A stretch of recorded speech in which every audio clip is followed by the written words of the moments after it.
we're hoping this thing takes off. We're hoping one of the bands that we featured, wins a Grammy or something. And while there's acceptance speech, they're like, thanks We'll to have one within a year. thanks. Don't worry about it. That's what I'm expecting. It's probably going to be you guys, and in your speech, I fully expect you to say, and thanks to the people that gave us some attention when we were just starting out and bands you never heard of. Amazing Absolutely. podcast. Check it out. And then Do it. We'll do it. Bands you've heard of.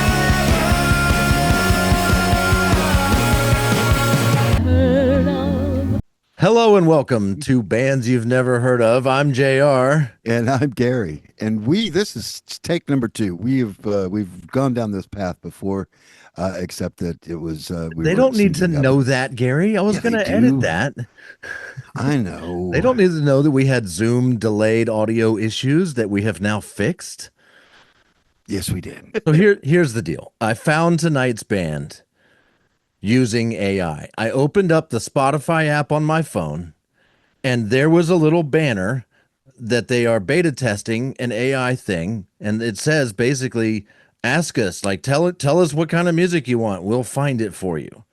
So I said, all right, I'm going to tell you, Spotify, I want a band. I want more than one. Give me some bands that have fewer than 100,000 plays, that play rock and roll, and are on the up and coming, upswing, whatever. I forget exactly how I worded it, but that's basically what I asked it. And it's all I did. And it shot me back within 5 seconds a list of about 10 bands, 3 of which I've already reached out to, 2 of which have agreed to be on the show. And I'm hoping for a couple more because these bands were great. Like, it nailed it.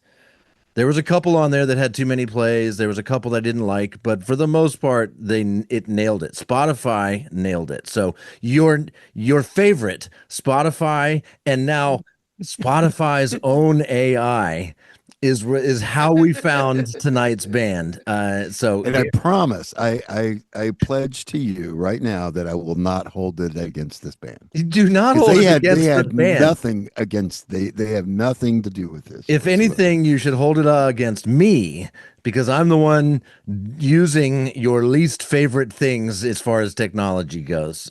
So, before we get into all that, we're going to reveal the band here momentarily. Some other news that is exactly the opposite of this that will make Gary happy.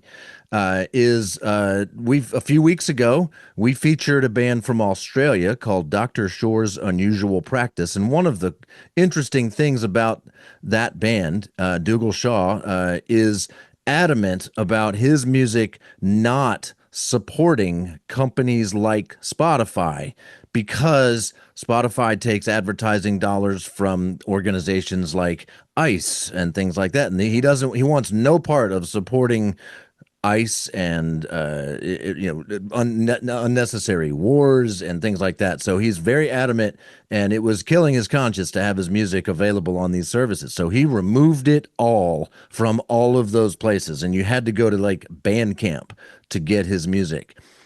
He has now uploaded all of his music to a new service that markets itself as a marketing platform for bands. It is a co-op. There are 0 fees for bands to put their music on it, and they get 100% of the royalties or whatever from the sales of their music. Members, if you want to listen to music on the platform and purchase music on the platform, you don't have to pay a subscription fee to get in. If you do decide to become a member, you pay $100 for a lifetime membership, and you are part owner of Subvert.fm. That's the name of it, Subvert.fm. And that gets you a discount when you buy the band's music directly from the band on the platform. But you don't have to buy it to listen to it. And you can listen to it in high res. There's FLAC files and everything it depends on what the band uploads. But you can go and find and discover new music and listen to it and purchase it and know that your money is directly supporting the band. They are very open about how they are doing their financials, open book type of stuff.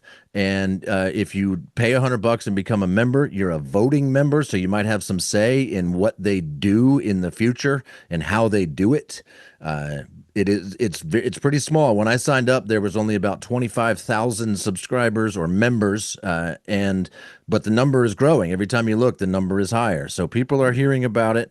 It's very similar in concept to Bandcamp, except it's not owned by large investment firms and stuff. Well, neither was Bandcamp when it started, But it is that's- now. yeah. But So running it as a co-op is the key. yes. Because there's another that I think I sent you some stuff on this a few months back where these artists were making TikToks and stuff and talking about this new wave that's coming and of the co-ops. And there's another one but they're not far enough along yet to even sign up for yet, as far as the band goes.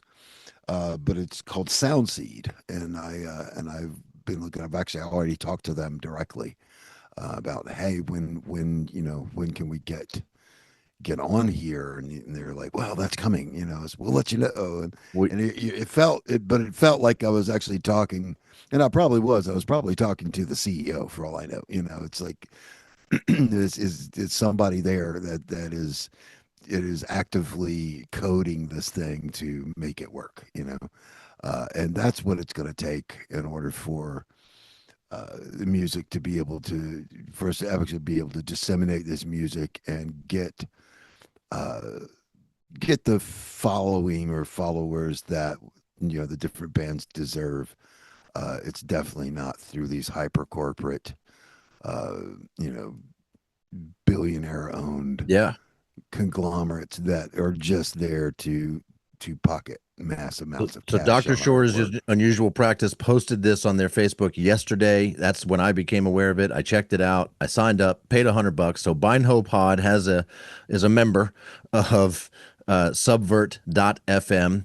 And Gary, I think you should look into uploading To Be Fair's music there, because And that'll happen tomorrow. there's not a shit ton of music on it yet. There's Yeah. plenty for me to go in and discover. I've already got a few bands that I'm eyeballing and might reach out to. Like, this may be a new way for me to find bands for this show. I would love for that to become a nice pipeline for bands to be on this show. So I'm absolutely gonna use it, and I'll be supporting the bands on that platform, buying the music when I can and when it makes sense, and when we're featuring bands that I just love their music.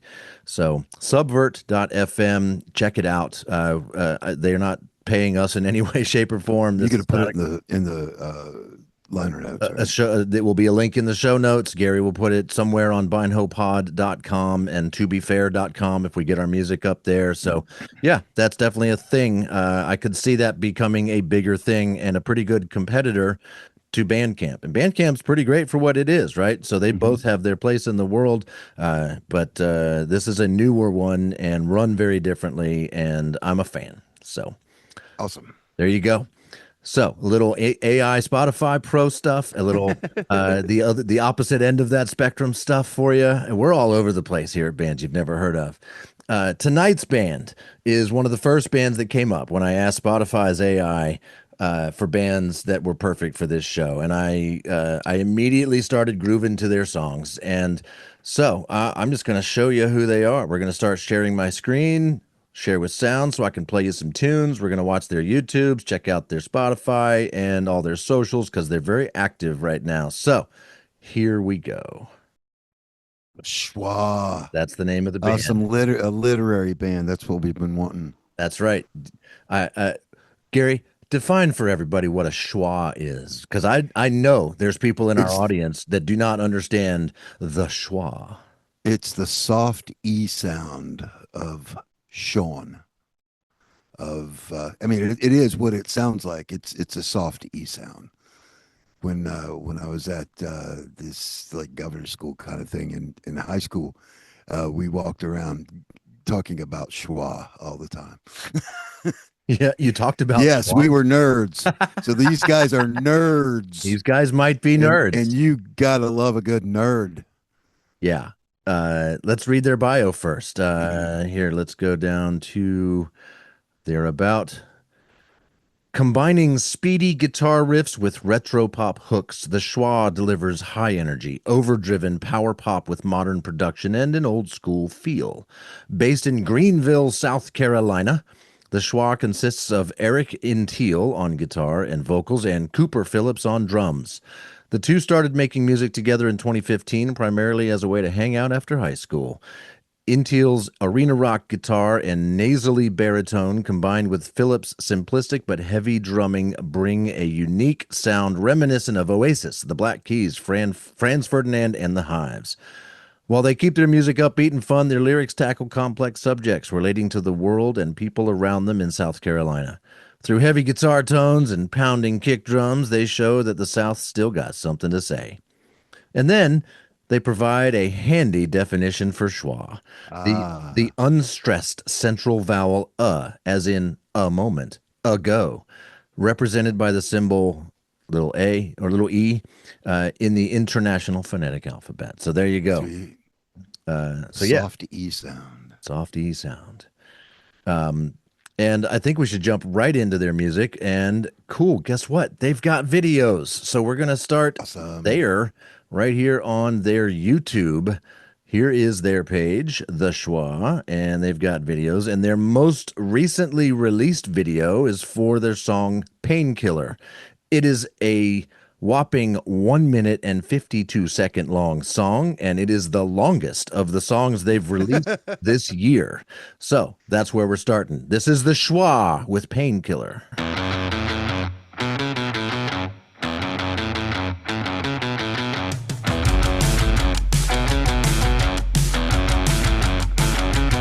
I'm going crazy, I lost my mind. It's just another day every single time. The suits go walking, stay in your line.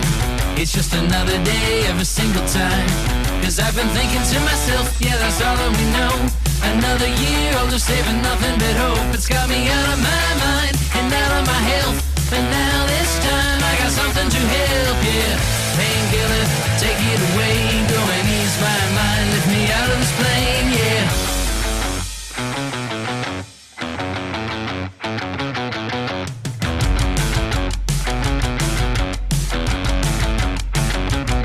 Another weekend, another dime. It's just another day every single time. I'm just a number, the price is right. It's just another day every single time. Cause I've been thinking to myself, yeah, that's all that we know. Another year older, saving nothing but hope. It's got me out of my mind and out of my health. But now this time I got something to help, yeah. Painkiller, take it away. Go and ease my mind, lift me out of this plane, yeah. Painkiller, take it away. Go and ease my mind, lift me out of this plane. No need to fight it or flee it. You're all that I need. You go and ease my mind. You're my favorite disease, yeah. Painkiller, take it away. Go and ease my mind, lift me out of this plane, yeah.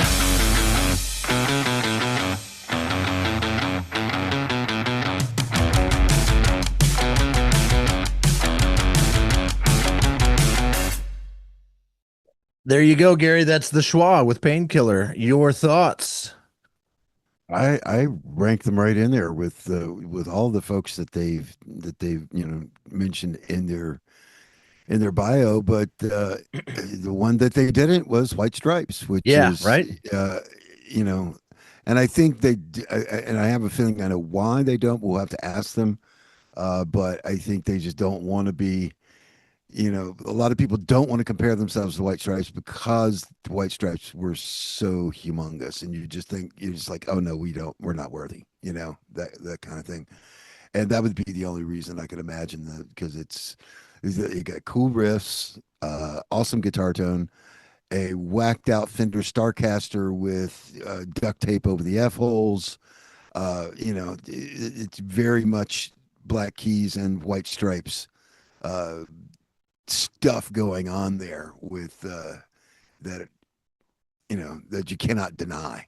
But I don't know, it's great. I mean, it's and I also do appreciate the fact that, because most of the two-piece bands, White Stripes included, Black Keys definitely, but White Stripes, sometimes, not all the time, added a bass to the recordings even though they didn't use it live. And I applaud them for not taking the cheap way, the skeezy way out and adding that bass, even though they know they're not going to use it unless they're planning on hiring a bass player, which it doesn't sound like they are. Given Yeah. that they've been together for 11 years. So We 11, yeah, since they were kids in school. Yep. yeah. Cool. Well, then let's talk a little bit about the evolution of their sound. As you can see, they've got some videos that have come out within the last 3 months. This mirrors what we're seeing on Spotify. So if we go down to their discography here, Painkiller, most released, that's the one we just heard. Thin Man and Gotta Get Away came out this year, 2026. Going back, 2023, Star Treatment is a single, Something New in 2020. I Want You Back in 2019, Stuck in the Middle in 2019. That's it. That's all their songs.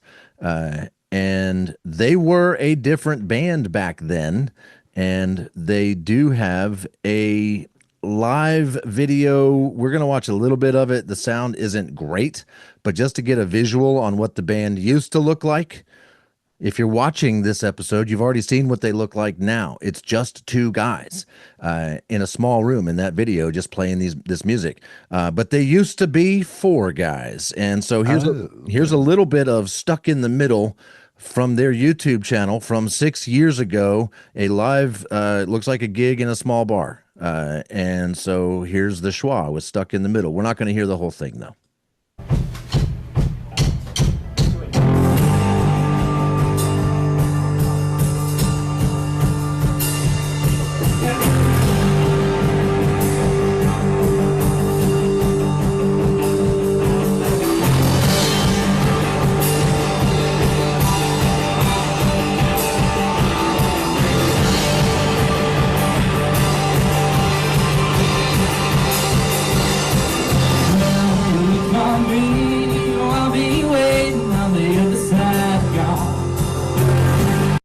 I'm going to pause it right there. We've got a visual now. Four guys, different guy on the drums.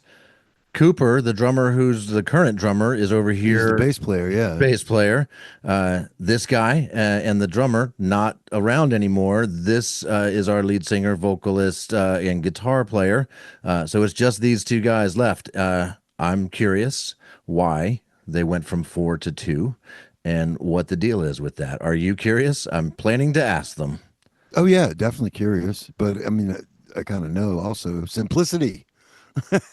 We went from 2 to 4. Look how complicated it's gotten. Yes, just scheduling a rehearsal is now a massive undertaking.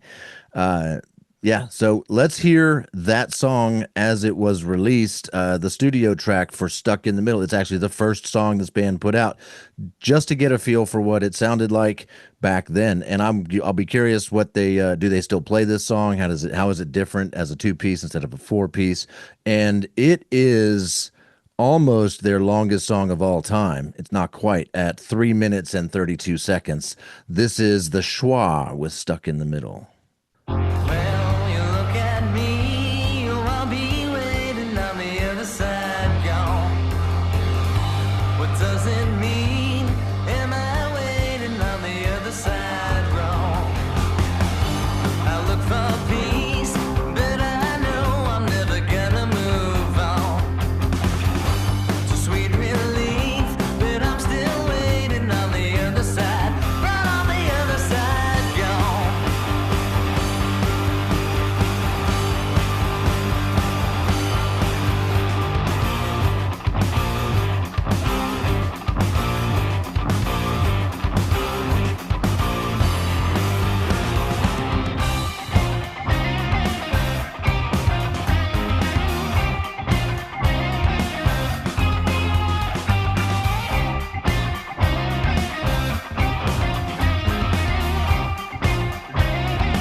Stuck in the Middle by the Schwa, the first song they ever released back in 2019 when they were a four-piece band.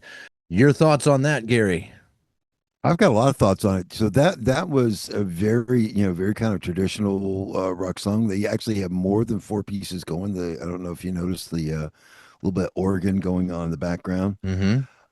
And the one thing that had to change coming from the four down to the two piece was he had to change the way he writes his riffs and his licks, because I mean that was a great little lead riff that he had, because he's got the extra oomph of the guitar player. And so he's had to eliminate that. They're probably playing that song. They're not going to have the lead riff, the dun dun dun dun dun dun dun dun dun dun. They're not going to have that because he can't just play. Well, I guess he could, but it would be hollow as hell without having some kind of rhythm other than the drums. He needs a bass or guitar or something Yeah. to keep that fat. But they could do that. But I could see, yeah. I mean, the basic songwriting has progressed but not in the normal way. They get more complex, and he's simplified it considerably.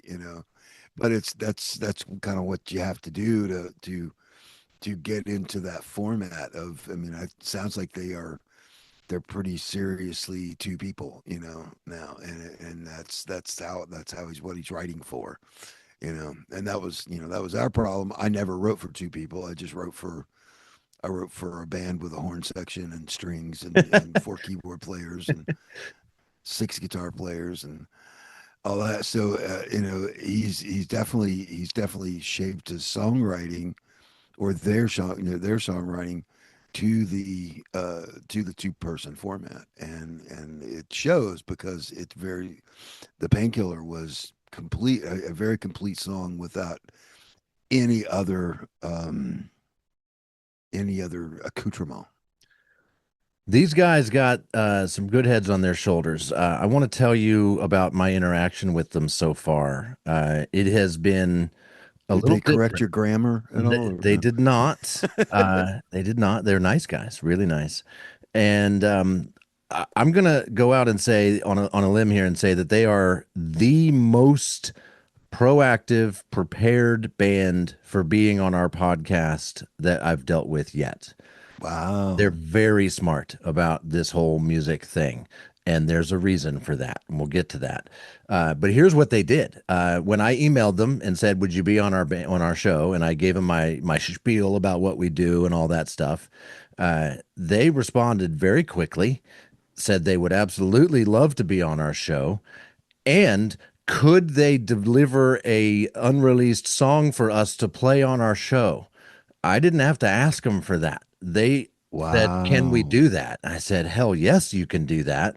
And I've got it. I'm going to play it for you before we interview them. So you get to hear their newest song here in just a minute. Sweet. Yeah, pretty excited about that. In addition to that, they sent me a list of 10 questions that they would love for us to ask them. And one of the questions reveals what's going on here. Question number 3. It's the only one I'm going to give you ahead of time, you and our audience at home. Question number 3 is, you both graduated with college degrees in music business. Has that education helped you when promoting these new singles? Did you meet or connect with anyone in college who's helped with these new songs? So that question answers a lot of questions right off the bat, but it explains why they're so prepared to be contacted about being on a podcast, even though they've only been in their modern version a thing for a few months now. They're not new to this music business concept, and they are maybe more on the up and up than most of the bands we see.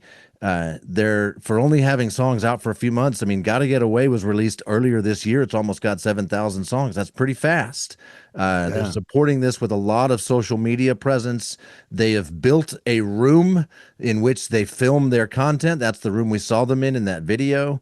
And so all of their social media stuff, it's consistent. It looks good. It sounds good. And they're going to be in that room tonight at their instruments, ready to play if the situation should arise during our interview. If we ask them to play something, they might be willing to play it. For example, if I wanted to know, hey, what does it sound like when you play Stuck in the Middle today With just two of you. as yeah. a two-piece? And they have a question. They have prompted me with a question to ask them, hey, 4-piece, 2-piece, what's the deal, right? So they're ready to talk about that stuff.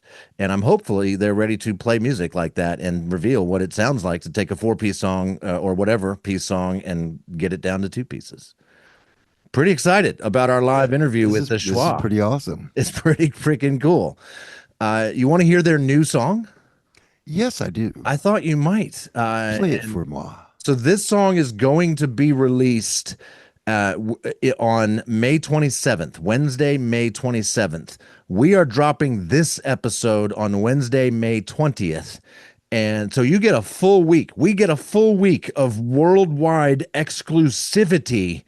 The only place you can hear the Schwa's new song, Kasey is a Punk, is right here on Bands You've Never Heard Of. And here it is.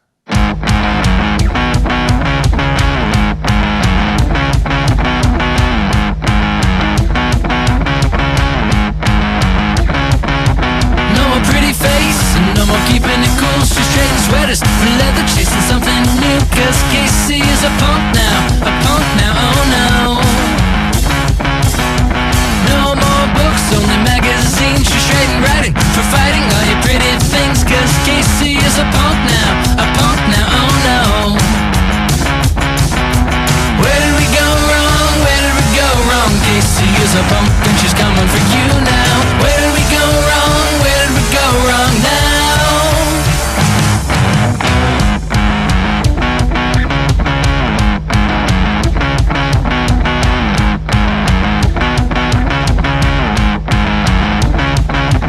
No more straight lines, no more keeping it clean. She's out with Blondie and misfits at CBGB. Cause Kasey is a punk now, oh no. No housewife, no more what you want. She's gonna run out to the city, she ain't got no God. Cause Kasey is a punk now, oh no.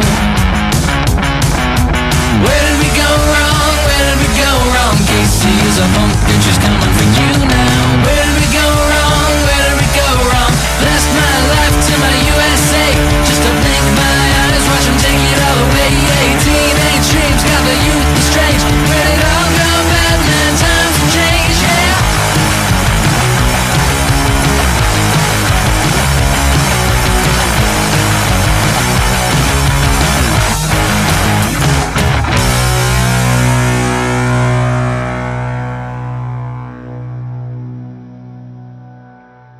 That's Kasey is a Punk.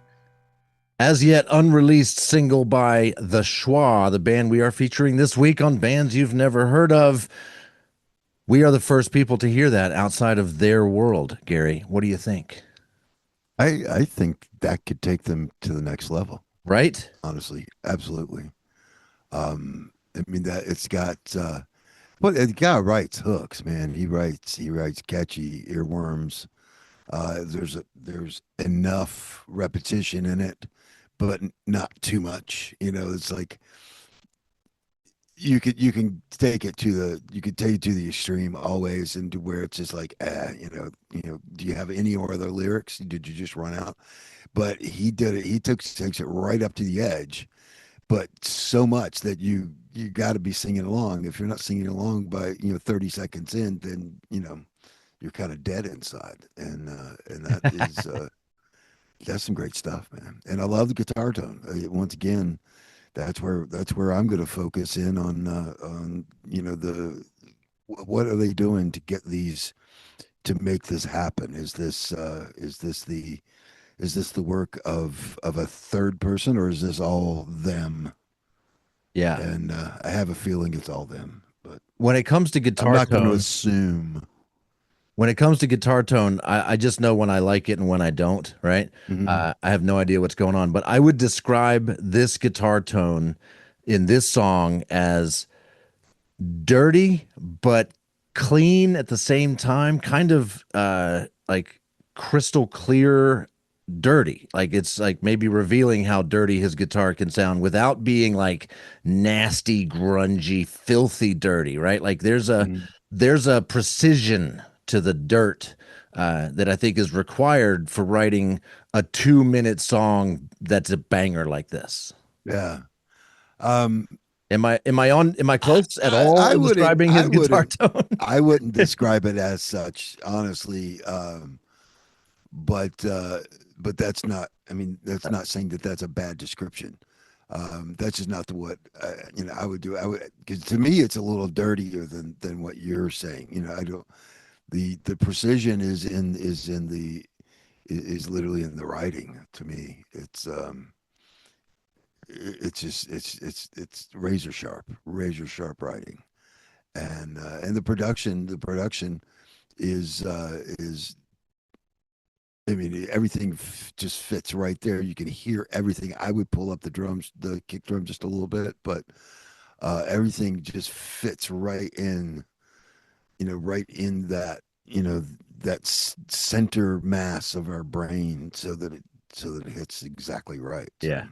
I'm very excited to talk to them about what they do to record that, and because I'm virtually certain they're doing it themselves. I get a feeling they're doing every bit of it themselves. Yeah. All right, we got time for one more, and I'll give you a choice, Gary. It's crazy to me. I thought we were going to play every single one of their songs, but we have found enough to say to fill up the time. We are just minutes away from bringing in the Schwa live on the bands you've never heard of in from their home studio. But we only have time for one more song before we get ready to bring them in, and we've got two to choose from. Two of the I want the songs, man, the the thin man, Thin Man. thin Yeah, man. we got two to choose from: Thin Man and Gotta Get Away. Now it'll be interesting to not listen. Maybe we'll just play both. We're gonna play both, Gary. You're gonna have to deal with it. Uh, Okay. because Gotta Get Away is by far their most popular song of the newest Oh, releases. okay. So I shouldn't have given you the choice. I should have just played both. But we're gonna do both. You know what? We can have both done in under 4 minutes. So Yes. this is the Schwa with Thin Man.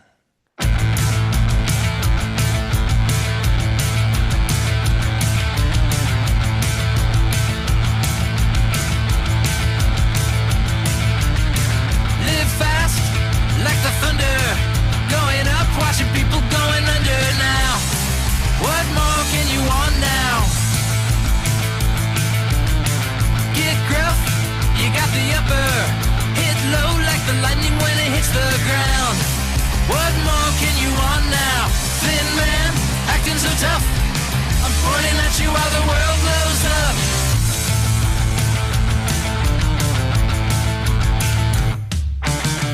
Move quick, do it crazy. Act dumb, still you say you're gonna save me now. What more can you want now? Going up, going under. Act up, but don't worry about the blunder now. What more can you want now? Thin man, acting so tough. Pointing at you while the world blows up.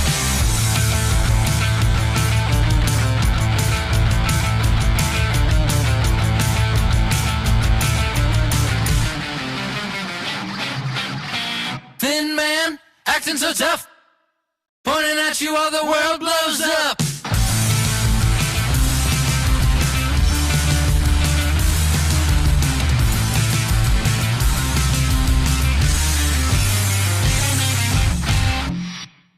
There you go. That's Thin Man. Thoughts on that one before we go to the next song, Gary? I really like the break. That break was pretty cool. I mean, The song itself is, it fits right in there with their. I like Painkiller better, but then that's their newest, the newest. So, Yep. I can see where it's from Stuck in the Middle to there to Painkiller. I'm watching that. I'm watching that rise, but that one is a little more mediocre than either side. That's my least favorite of the three Ooh, so far. So mediocre. Gosh, that's a harsh word. the most mediocre The of, most of the three.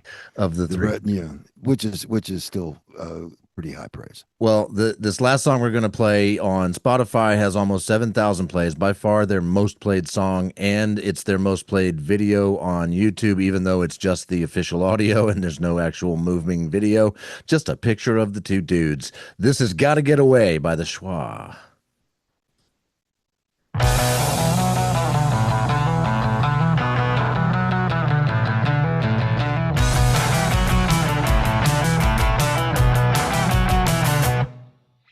Jackie's in a funk, she's getting on a plane. She's heading out to Berlin for a new kind of escape. I'm on the 405, wanna leave my past behind. I can't get no tomorrow if I can't go ease my mind.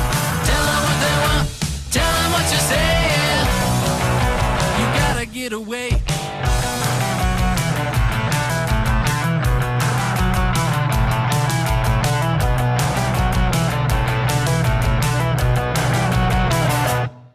So I went up to Tacoma just to try to make a change. The only thing I ever got was more of just the same. Jackie left a message, I could not get the call. So I just kept on moving on before it all could fall. Tell them what they want, tell them what you say. You gotta get away. Tell them what they want, tell them what you say. You gotta get away.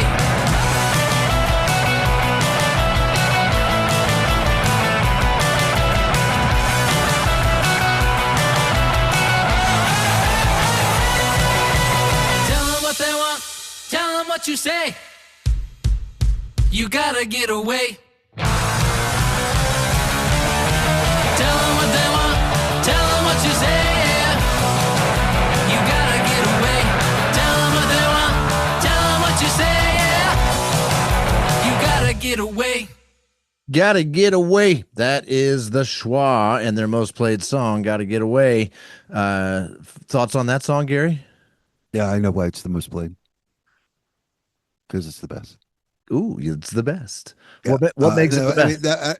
I'm glad that you you didn't just take my thing and leave me hanging on Thin Man, because that just wasn't as good as the other two. This one, the different. I mean, they got the homage to the Offspring in there.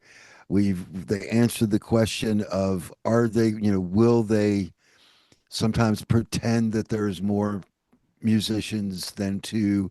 That answered that question. The answer is yes.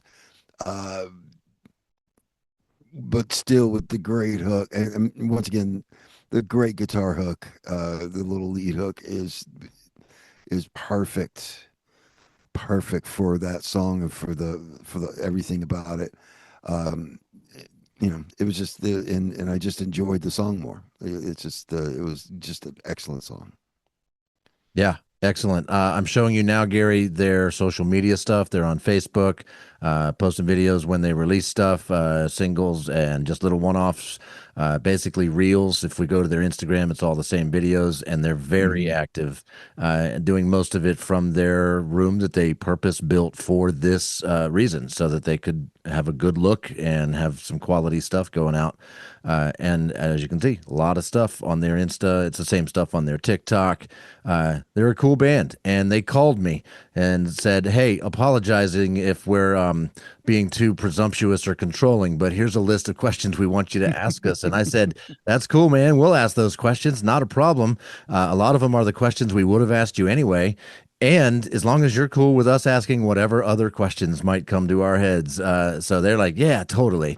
And we're going to have our stuff set up so that we can play, and we'll record audio on our end so that you can put that in post. I'm like, sweet. So that's what's about to happen, Gary.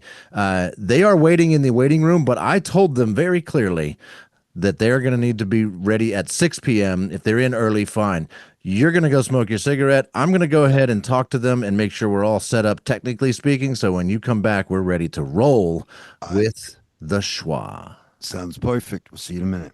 Yeah, yeah.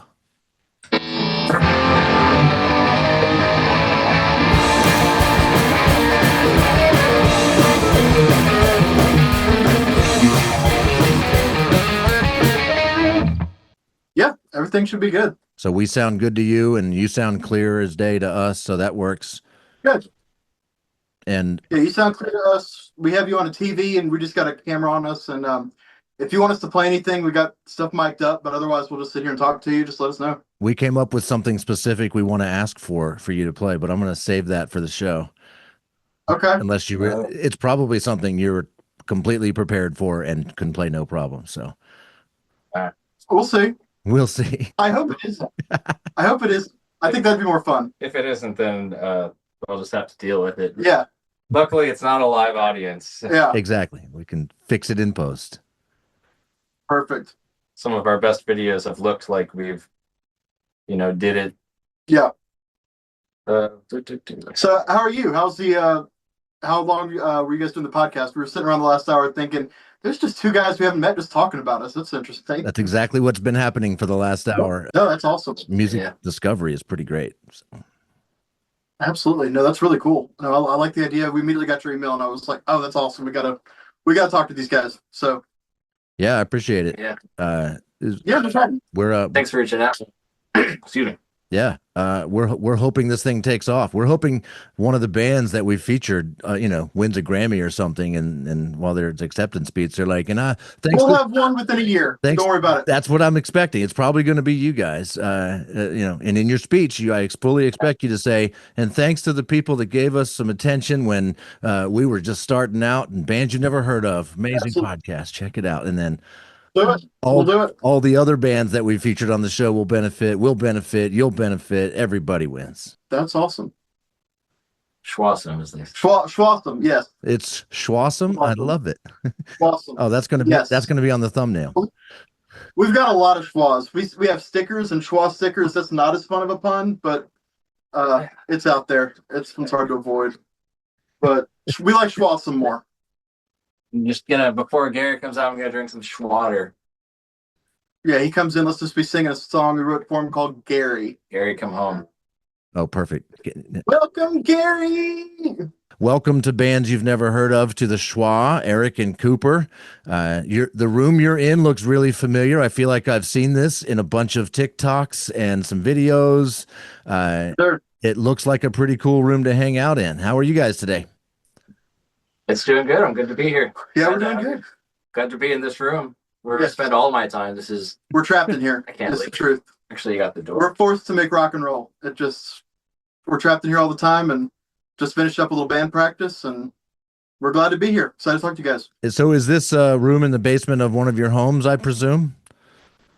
This is my carport. Technically, it's a very small room.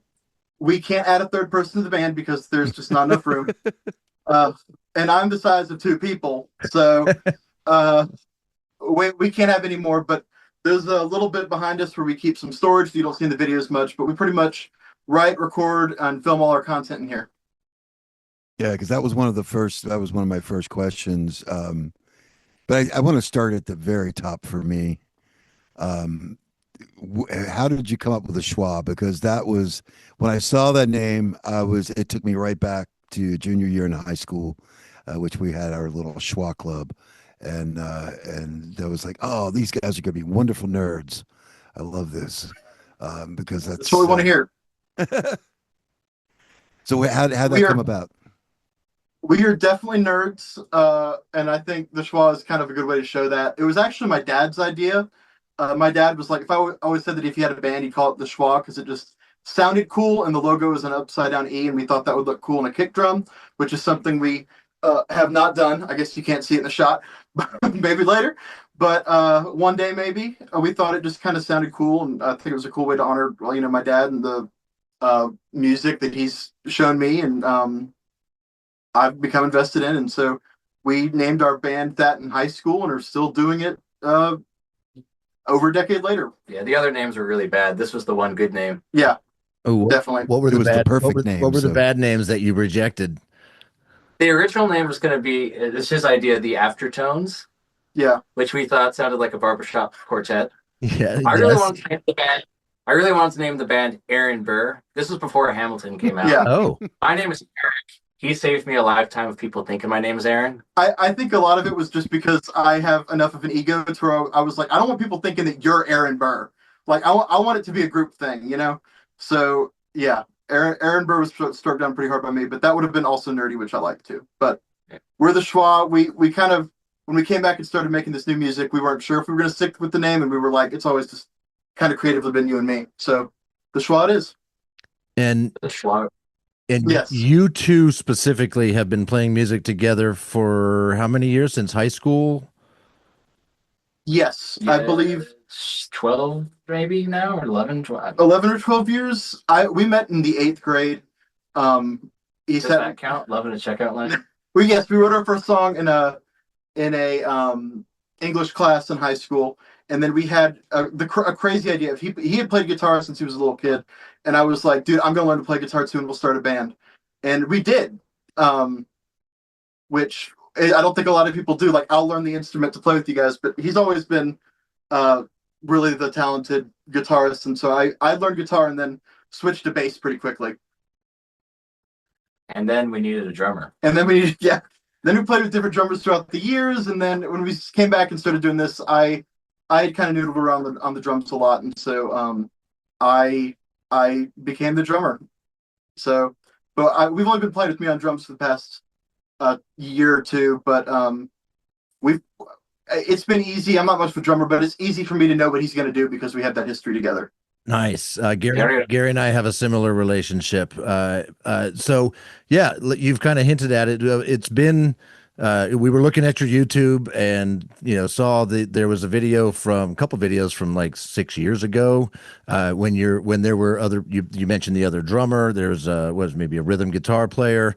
You released some songs back then that, was the full band.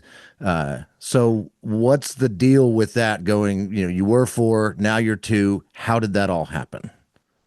Well, what happened, I'll tell you. Yeah. So we started the band in high school as sort of a two-piece. We got a guy who played drums to join our band. He was all right. And then we went to college. We found some other drummers, on and off, like a 3-piece lineup. Then we settled on that 4-piece lineup from those videos you might have seen and the songs we put out.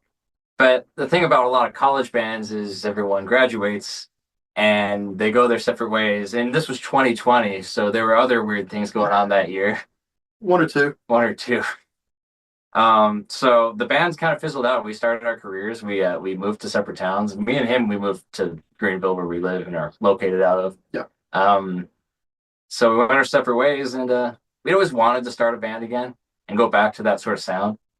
And like you said earlier, we couldn't really find anyone else who'd want to join a band with us, with our schedules, with the way we work, the sound we're going for. So we said, let's just do a 2-piece. So he picked up drums. And we were going to do some different names. We thought long and hard about what we were going to name the band. But the Schwa is just sort of, that's what we are. Like, when I think back to, because we were the ones writing all the songs, even when we had, a 4-piece lineup. It's just like creatively, kind of like with you guys, we just had that sort of, we're the Schwa. We started as a 2-piece, and let's actually try. We'd always we've been a 3-piece and then a 4-piece, and everybody we've been in a band with, we still have great respect for and keep in touch with. I mean, nothing but the best of those guys. But it also was just it'd always been us, and then especially as you get older, it's hard to get people in the same room at the same time, like scheduling. So yes. A really boring reason, but I think it was like, well, you need at least 3 people to be in a band, and then, there's definitely examples that aren't quite that, but especially with the scheduling as we've gotten older, and it's just easier to get together and put things out with just 2 of us. Gary, you want to ask any follow? When I mentioned this to Gary, he's like, "Oh man, I know why they did it. 2-piece is easier to schedule rehearsals." And then that's we started out as a 2-piece, and now we have 4, and it takes an act of Congress to get everybody together for rehearsals. Yeah. We were going to audition a bass player, and the day before he canceled. He had something going up, and we just said, okay, It's a sign. we're a two-piece. Yeah. A higher power spoke to us. Yeah, we're a two-piece. So the one Go ahead, Gary. question that was bantered about while we were digging into this is, we saw we saw the video of you guys as a four-piece, and I'm like, well, the one thing that because we started out with Painkiller, which is very straight ahead, very simple song, not a whole lot. You really didn't write it to expand it. This is it. This is drum, guitar, drum, and the earlier stuff you had the very sweet lead riff on top of the bass and the rhythm guitar, and I was like, well, that's the only thing that they'll really lose in the transition from 4 to 2 is that your capability to play these lead riffs. And then when we finally got to Getaway, and then you're doing that again, and I was like, oh yeah, because that is you write some great, just tasty lead riffs. Thank you. Melodic lead riffs with that. So it's really good to see you're not letting yourself go, hey, we can only do this as we could play it live. So, because when, as we know, everybody except for the White Stripes added people, to flesh it out. But I also was quite enamored with the fact that you didn't add bass, especially since knowing you could play bass.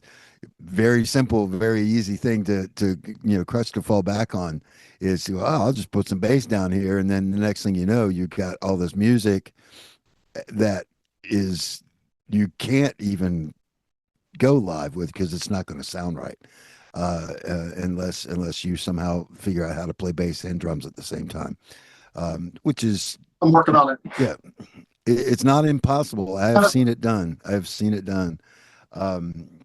But I really like the transition that you've made from 4 to 2 and for the more concise songwriting styles. Thank you. Thank you. That's what we're going for. In college, we went to college for music business, but there's a recording program, and we recorded one song for a different band. The professor's like, this song is too long, we need to make it shorter. And then a semester later, we record a different song, and they're like, the song is too short, you need to make it longer. So we just stopped about song. Yeah. And I don't think I can make a 4-minute song anymore, but No, a lot of it is just we're a very riff oriented band, and the way I look at it is like I also play guitar and bass. I kind of look at the drums like my job is to lock in with him, and maybe even come off to where it would seem not as tight, like where I'm not quite what he's hitting, but just add a little bit of something to kind of play off of the riff, and just with the speed of our songs, we just kind of keep it moving. And live shows, we don't want to talk much, just keep it, one cool riff after another, or what we think are cool riffs, at least. Yeah. And we think so. Is it easier or harder to write songs for just two people, short songs? What you're doing now, would you say from the songwriting perspective, easier or harder? I would say it's so much easier. Yeah. Because at least for me, when I'm on guitar, I can write a part on the spot. We'll have my phone set up, capturing the moments. We can listen back. He instantly knows what to do on drums, and I don't have to teach a part to someone or hope that they can follow it or worry about what I'm playing being in any particular key. I can just solo off in a completely different key and then go back to the one. And I feel like it's like, if you could do that with an 8-piece band, it's really powerful, better than if I'm doing it by myself, but easier when it's just me. So that's how I see it anyway. Yeah. Do you guys still play some of the songs from when it was a 4-piece? Like Stuck in the Middle is one that we watched a little bit of the video, and we just switched over to the Spotify because the audio was better. And so we listened to all of Stuck in the Middle. How does that song translate? Do you still play it when you play out? Do you play all those songs, or are those dead and gone?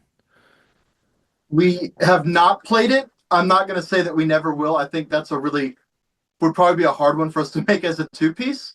Well, I don't think we've ever tried it, but it's not dead and gone. The cool thing that I think with putting out these new songs is that I'm still just as proud of the songs that we made in college as a 4-piece. To where and they didn't really we didn't get as many streams back then. So it's been cool to kind of put out new music and people are discovering those songs, because Stuck in the Middle was like our favorite song. Eric mostly wrote that, and it starts as like kind of a rock thing, and then we do a slowdown, which is really interesting. I can still play that bass line in my sleep. It's kind of funky, it grooves. The piano on that's incredible. Jody did a great job with that.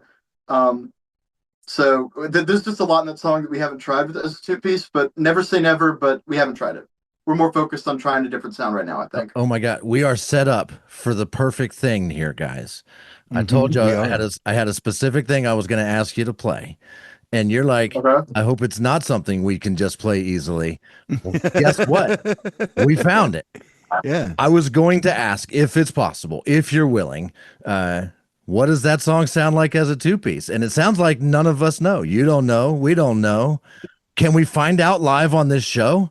Yeah, let's try. Kind of like when Howard Stern asked Dave Grohl to play Everlong acoustic, and Dave's like, I've never played Everlong acoustic. Let's see how it happens, and becomes an iconic version of that song.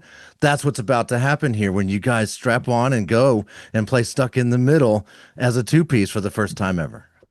What do you think? I'm down to try it. I'm down to try it. You remember the words enough? Probably. Okay, we'll give it a shot. It's gonna sound pretty different. If not, sound pretty bad. It may sound pretty bad. If or not, awesome. Let's just keep that. Or schwasome. Schwasome. No, we'll give it a shot. You want to give it a shot? I'll give it a shot. If not, we'll play another song for you, or yeah. We wrote a song yesterday. Maybe we could show that off. I was going to ask if there are new stuff that you are working on that maybe you wanted to try out on us and see how it sounded. So let's do that too.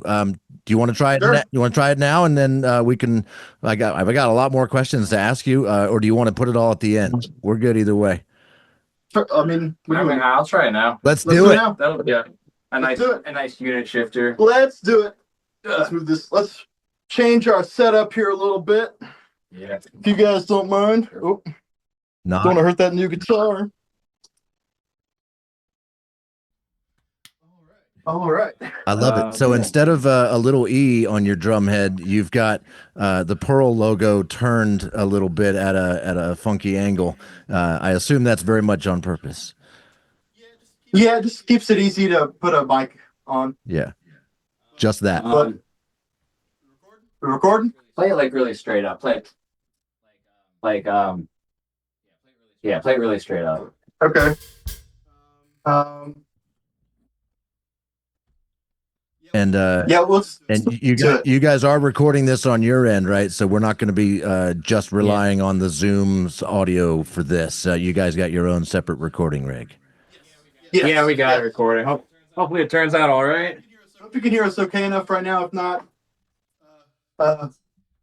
we've only a few times messed up critically at doing this, but we were testing it earlier. Yeah, I like the on the spot. I love it.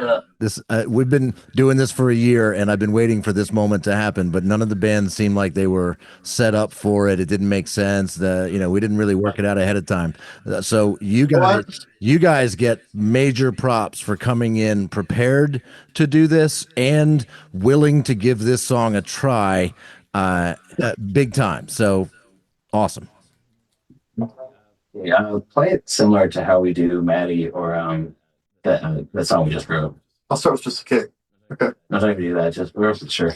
Okay. Oh.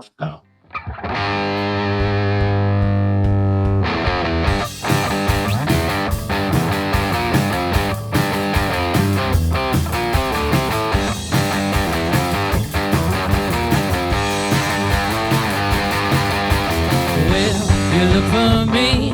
Oh, I've been waiting on the other side, gone.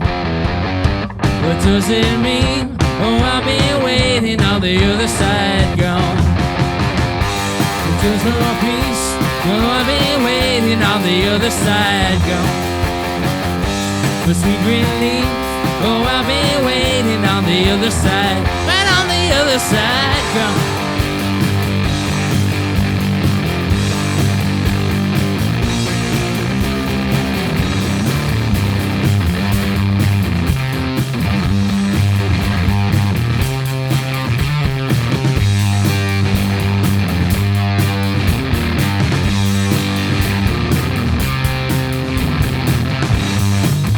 been gone. I've been stuck in the middle lately. I've been gone. Lately, I've been gone. I've been stuck in the middle lately. I've been gone.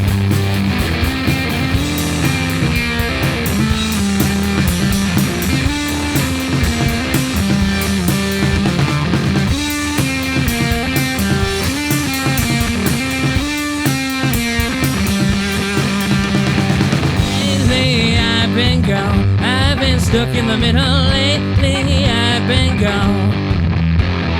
Lately, I've been gone. I've been stuck in the middle lately. I've been gone.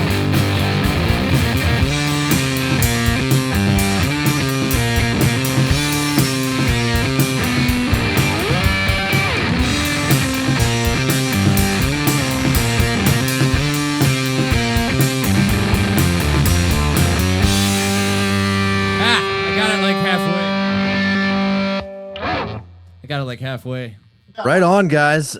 So we're gonna pretend like that sounded amazing on our end, but Zoom didn't give us a small fraction of the sound that you were producing, all the noise cancellation, and I am so thankful that you recorded that on your end because we're gonna go replace all of that audio, and it's gonna sound amazing. I could see you guys sounded amazing. How about that?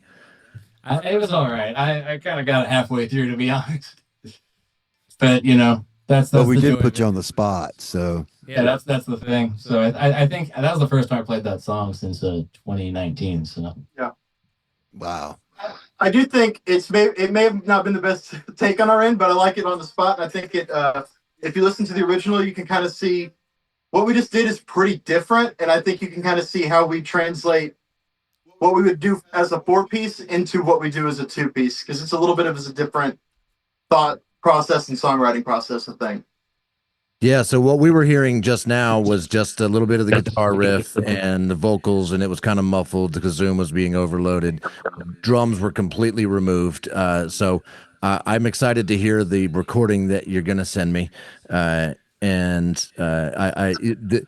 The whether or not that ends up in the show is completely in your hands. If you're not thrilled with how it sounded, you have the power to not send it to me. I would urge you to send it to me either way because I think it'll be great. you'll get it either way. I'll let you be the judge. Yeah. Fantastic. So since you guys are at your instruments, let's take full advantage of that. Do you guys have any new songs recorded or not that are unreleased? We've already played Kasey as a Punk on the first part of the show, and Gary said it was his favorite song of all the ones we've heard. And so we love it. We love the sound. Just curious if you've got anything else that you want to maybe debut or that you're working on, you're in the middle of, you still maybe we can help with it. I don't know, but what else would you like to play for us? Kasey or Maddie. Yeah, Kasey, Maddie, or the new song too. Take you. I think it's fun. Yeah, that one's. I don't know the word. I don't want to do that one. Okay, yeah, that's fine. We wrote a song yesterday, and so we're still figuring out the kinks of that one. It's a little too new to share. A little too new.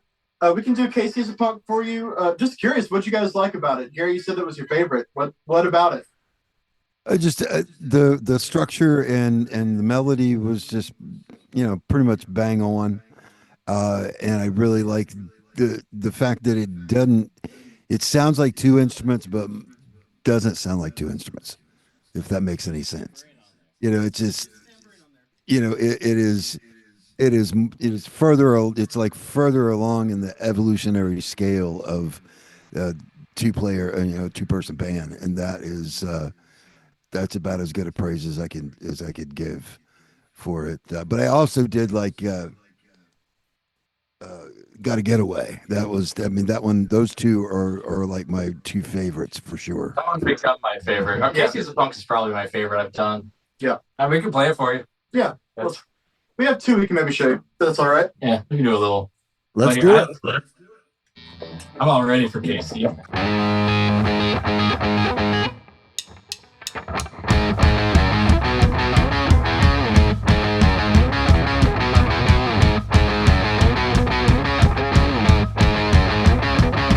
No more pretty face, and no more peeping at girls. She's trading sweaters for leather, chasing something new. Cause Kasey is a punk now, oh no.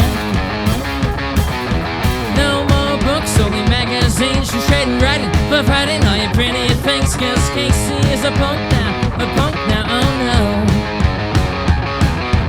Where do we go wrong, where do we go? Kasey is a punk, she's coming for you now. Where do we go wrong, where do we go wrong now?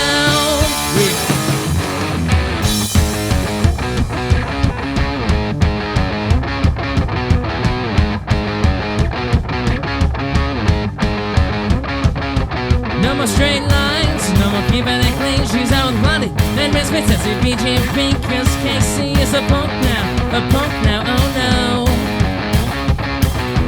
No housewife, no more what you want. She's gonna run out to the city, she ain't got no God. Cause Kasey is a punk now, oh no. Where do we go wrong, where do we go? Kasey is a punk, she's coming for you now. Where do we go wrong, where do we go? Bless my life to my USA. She's a blink my eyes, watch them take it all away. Teenage dreams, youth is strange. All go bad, times have changed.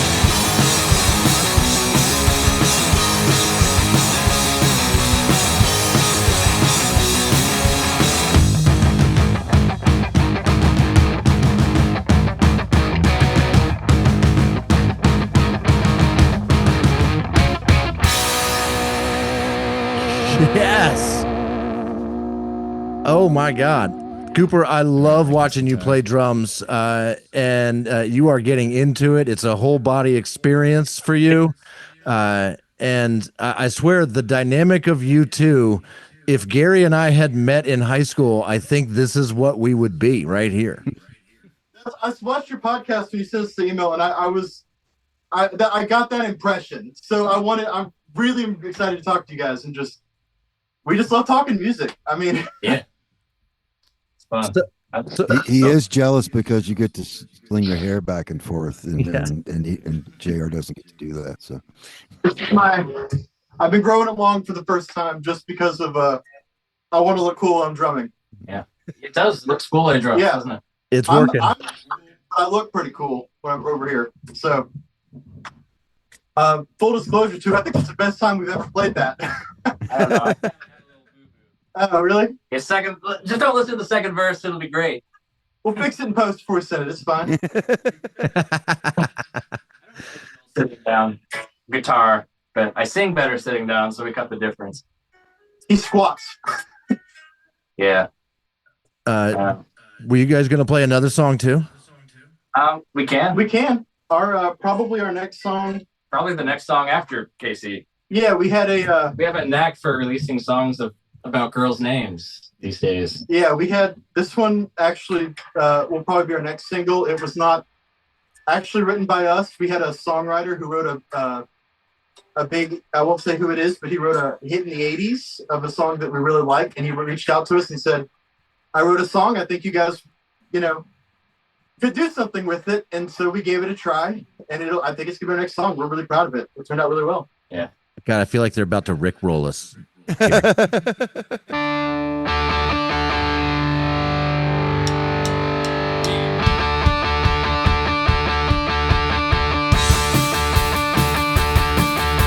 Medicine cry, baby, weeping you sigh, baby, what do you reason there? You peep and you hide, you're selling this side, you're calling me when you can. On the tarmac, on the ship, on the moon, I'll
Yes.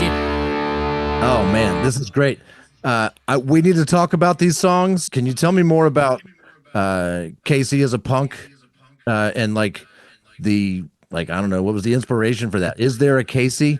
Do you have a person in mind when when you're writing about Kasey being a punk? And I feel like there was some pretty cool references in there for some Blondie, Misfit, CBGB stuff like that. So like, tell me more about that. Well, I have this thing when I write a song. When I want to put a person's name in it, I was born in 1998. I look up top girls' names 1998, and Kasey came up. I kind of always I like how the Ramones have a million songs about how someone is a punk rocker, and it's like we need more of that. I was gonna ask if it was somewhat of an homage to the Ramones. Yeah, definitely an homage. I'm not just ripping people off because Yeah. you know, Gotta Get Away has a Jackie's in a Funk. It originally was like Judy is a punk as a yeah, he thought it was too on the nose. yeah, and people are still like it sounds like Ramones, and we're like, yeah, because Ramones are cool. Well, because Well, still punk. Yeah, But yeah, so Casey's a punk. It was kind of about that, and then I don't know. Normally when I write songs, they don't really actually have much behind them. But that song actually, I envision like a war hero of like World War One or World War Two or something, and he's like come back and like it's the 50s now, and he's got the wife and kids, and his kid's born, and then fast forward to the 70s, she's a punk rocker, and he's very disappointed. He's asking where did we go wrong? yeah. Because Kasey is a punk. Ignore the fact that Kasey was the top name of 98 and not 50. I took some criticism in the songwriting. I think when Eric sent me the song originally, his like elevator pitch was like, I want a punk song from the perspective of like a conservative dad in the 80s being like, what's with all these punk kids? But like be earnest and kind of genuine about it to make it like ironic and a weird like a punk song for somebody that doesn't like punk. I don't know. I think it's cool. And just bringing up the bands, it's definitely kind of the what we're going for. Blondie, Misfits. I mean, I love this backstory, this completely made up backstory. And to have that, it do you do that? Do you create a backstory for all of the songs, even if they're not based in like a reality? That's the only one. Yeah, we really lucked out today. Yeah. Most of the songs are like, I think the words sounded cool together. People are like, what's this about? I'm like, I don't know. Yeah, I've been reading.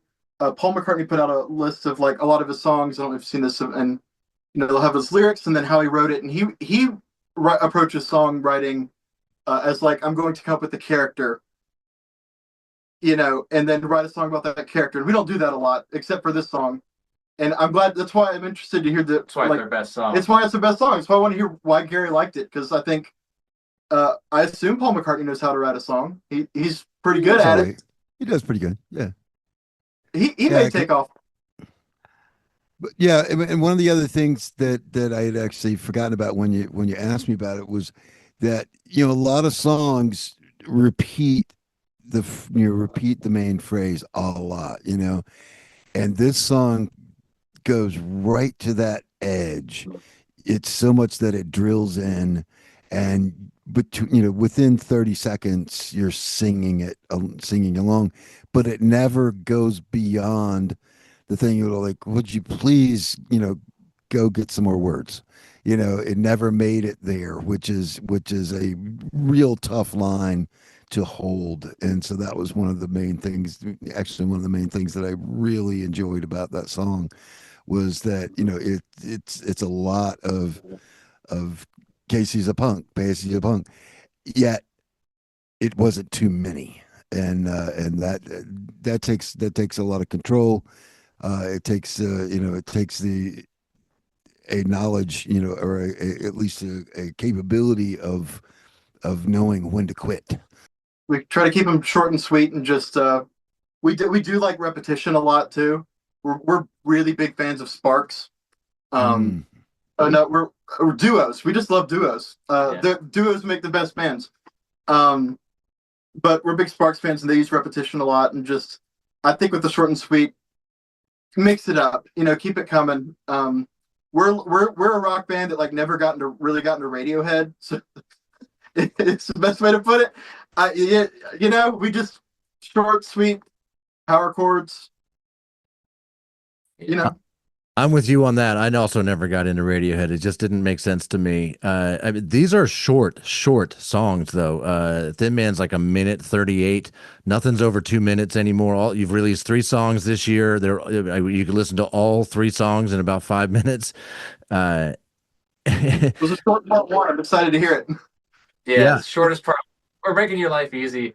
It's funny. We got back the final masters, and he sent them all in one file, and the file tells you how long. We recorded 6 songs. And it was 12 minutes. And I turned to Cooper. Was like, man, we got to get our money's worth on these. One day we're going to make a double album, and it's going to come out in 23 minutes. We're excited. 40 songs. It's going to be impressive. You guys watch out. 23 minutes. Yeah, we actually recently tried to make a 4-minute song. I think it topped out at 3:46 or something. So that's our longest song. That's our ballad if you see us live. I think some of it is, again, just try to keep it interesting, keep it catchy, keep it fun, do something different when you move on to the next song. But it just, I don't want to linger on something for too long. Just here's this cool punky thing, and then on to the next cool punky thing. This really worked for me, the short songs. I mean, I am not a fan of jam bands, and this is the antithesis to jam bands, right? And so it speaks my language. You're in, you're out, you're moving on to the next one. You can put it on repeat and listen to all of it again, all on my drive to work, right? I mean, it's great. People will the learn entire catalog. Yeah, people will learn to be able to learn the words to be able to sing along with you in their car, because that takes repetition and they can do it, right? So I mean, there's benefits to that. Would you say that's part of like a marketing plan as well, or is the decision to make the song short purely music based and what you think the song should be, or is it also partly the business side? That's a good question. Mostly it's just we write a song. And that's how long it is. Sometimes we'll add a solo, or maybe try something that we add into a song later to make it a little longer. We have 2 songs that we just recorded that are a little bit longer, but 3 minutes, a little over 3. But it's not as much of a marketing decision. It's just, I think that when the songs come to you, you need to let the song be the song. But also, I like that, like I said, you're not lingering on one thing. I don't know. You got thoughts? You should scoot up. There's a light in your face. You'll thank me later. No, I mean, I don't even think about it. I think I don't physically know how to write a long song. We do a verse, we do a chorus, we do a verse, we do a bridge, we do a final chorus. That's louder usually. And I'm like, well, what else is there to do? I've explored the topic of the song. Kasey is a punk. She's coming for you now. And then, where'd you go? Like, what else am I going to say? The other thing, and Eric's about to get uncomfortable because I'm going to compliment him for a second, but he's, and I do mean this as a compliment, he's not a great, like, solo guitarist. That's not to say he hasn't done it or can't do it and never will do it, but he's a very good, like, riff. He comes up with good riffs, and so when we have a solo, it tends to be more of a riffy solo. Gotta get away. Could be a riff in its own. Yeah, and so, which I like. We're really big fans of, like, Franz Ferdinand, who also is very riff heavy. Black Keys are a big inspiration for us too, but we're more about just finding a cool riff and keeping it there. And I think the more that you come off of a solo, the more that you try to do a solo that isn't kind of like a riff, the more you're going to need a bass or keyboards or another guitar player to keep it moving as well. Some of it's just, I think, the structure of the songs. Speaking of that repetition, I think Gary was, and you were talking about it lyrically, but it also applies to the riff. The riff is instantly hookable, and you're immediately tapping and drumming along on the desk and loving it. and it repeats a bunch, but never to the point where you're tired of it. Like you want more of it. And the one of the benefits of these shorter songs is you finish it and people are like, okay, I want more of that. I'm not done listening. What else do they got? Right? Like it makes you want to hear the next song even more. Yeah, I really like the Kinks. You really got me. You can modulate. It's a very '60s thing, day trip, where you take a riff, you modulate it. So that was kind of like the Painkiller formula. Is we have the main riff, and then we take it up a string, and we Yeah. take it. And no one does that anymore, which is always like, why wouldn't you? It's so Yeah. cool. We pull from a lot of old, like you mentioned, Day Trip and the Kinks. We're big Beatles fans too. Yeah, if you see us live, it's like we play the weirdest covers. Yeah. Our last show we did, someone came up to us after because we closed with 16 tons. The guy's like, so glad you guys Yeah. played a song older than me. Yeah, it was a group of people mostly under 30, and there was a guy mid-50s who was like, dude, 16 tons? That's awesome. So that was a good one to end with for just that guy. It didn't even mean to. We had an extra 3 minutes. Yeah, they had an extra 3 minutes, and we figured let's close below 16 tons. We had an extra 3 minutes, and you didn't have an extra 3 songs. And that was That's the tough thing about short songs is people be like, you got an hour set. I'm like, we're gonna have to find some cover songs because Yeah. our original material is like 30 minutes. Yeah. And that's 20 songs right there. It's like, Yep. And you said Maybe earlier you don't talk much between the songs, right? Like you're not into a whole bunch of witty banter and long stories about how this song came about, where the story's longer than the song. I think the three things bands should say live are the name of the band, thanks for coming out, and where the merch is. Anything else, and it's kind of like get to the next song.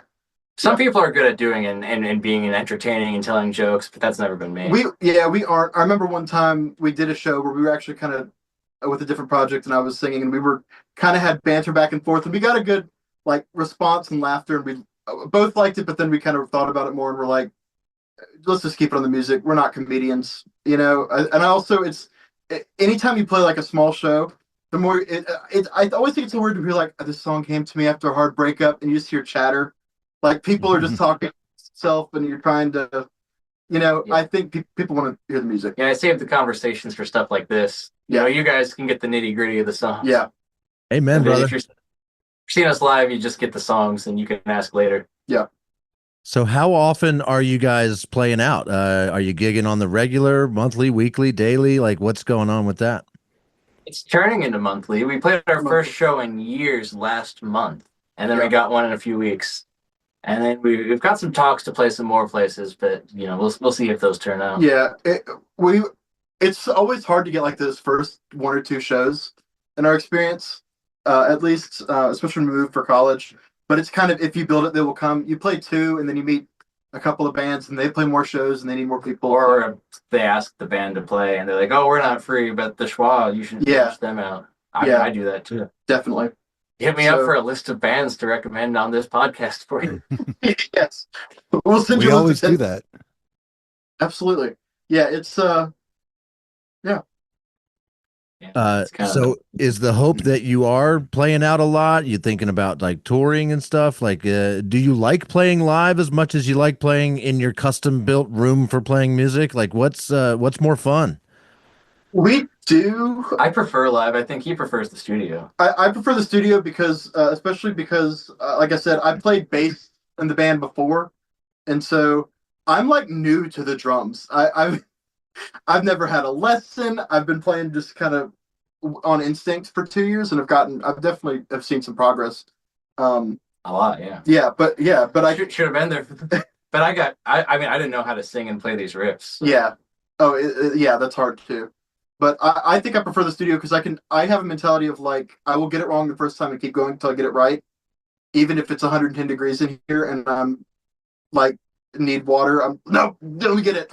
But I also like kind of the spontaneity live, like how we did 16 tons at the end and we didn't plan for it. We hadn't practiced it in months. Just, I think there's something you can kind of do there that's really cool. Yeah, I like playing. I mean, I'm the opposite. I like playing live. People reach out to us. They're like, "Are you going to play this city?" I'm like, "Oh, I hope so." I hope so too.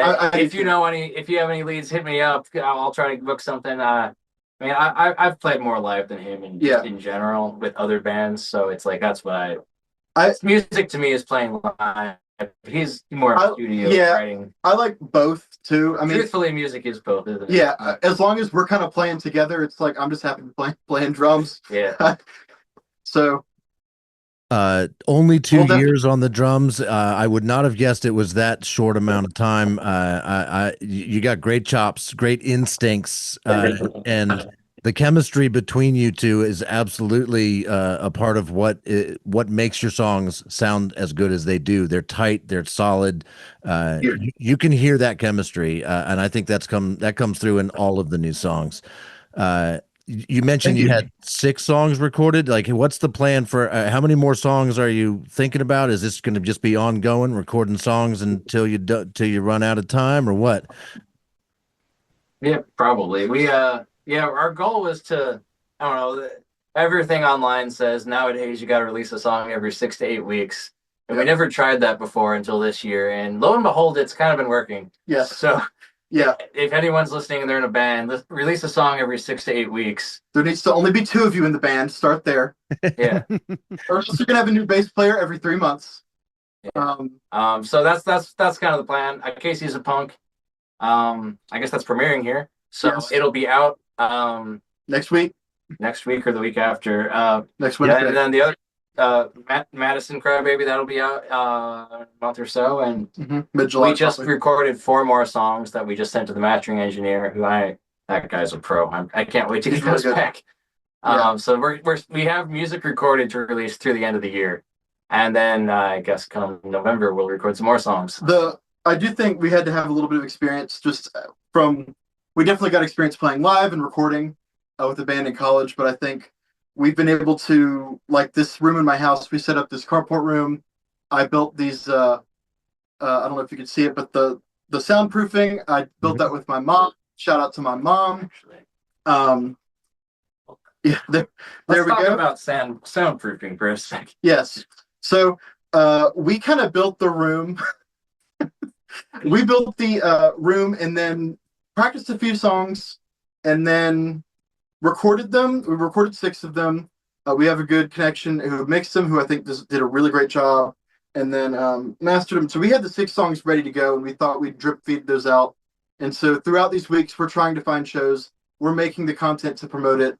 So we've already recorded everything, and are just, slowly putting it out and have been slowly building an audience. So yeah, it works. Yeah, and you're putting stuff out on socials pretty regularly too, like the reels and the TikToks and stuff. It seems like every couple of days there's a new one. Is it that often? Yeah, I try to go. So people will say post 3 times, 5 times a day of the same song, and how it's like social media is it's just about getting new fans. It's not about the existing fans. And to an extent, that's probably true. I do a video every 2 days. I try to, sometimes 3. And I try to mix up the videos for my sake. I'll get bored if I post the same video every day. And whether or not the audience cares, I care. So it's kept me motivated to do it now for 5 months. Yeah, and we've been watching and kind of tweaking, seeing what works, see what doesn't. Try to adjust future posts around that. We'll frequently, like I said, get together for a day and then shoot some video and then like change clothes and make it look like it's a different day or add a jacket. And, so we just have it built for a whole kind of a campaign around a song and do a few of those days and do podcast appearances. Yes. The first and only. So it's been nice to have this many. First of many. Yes. At first and the best, though. That's and right. The best.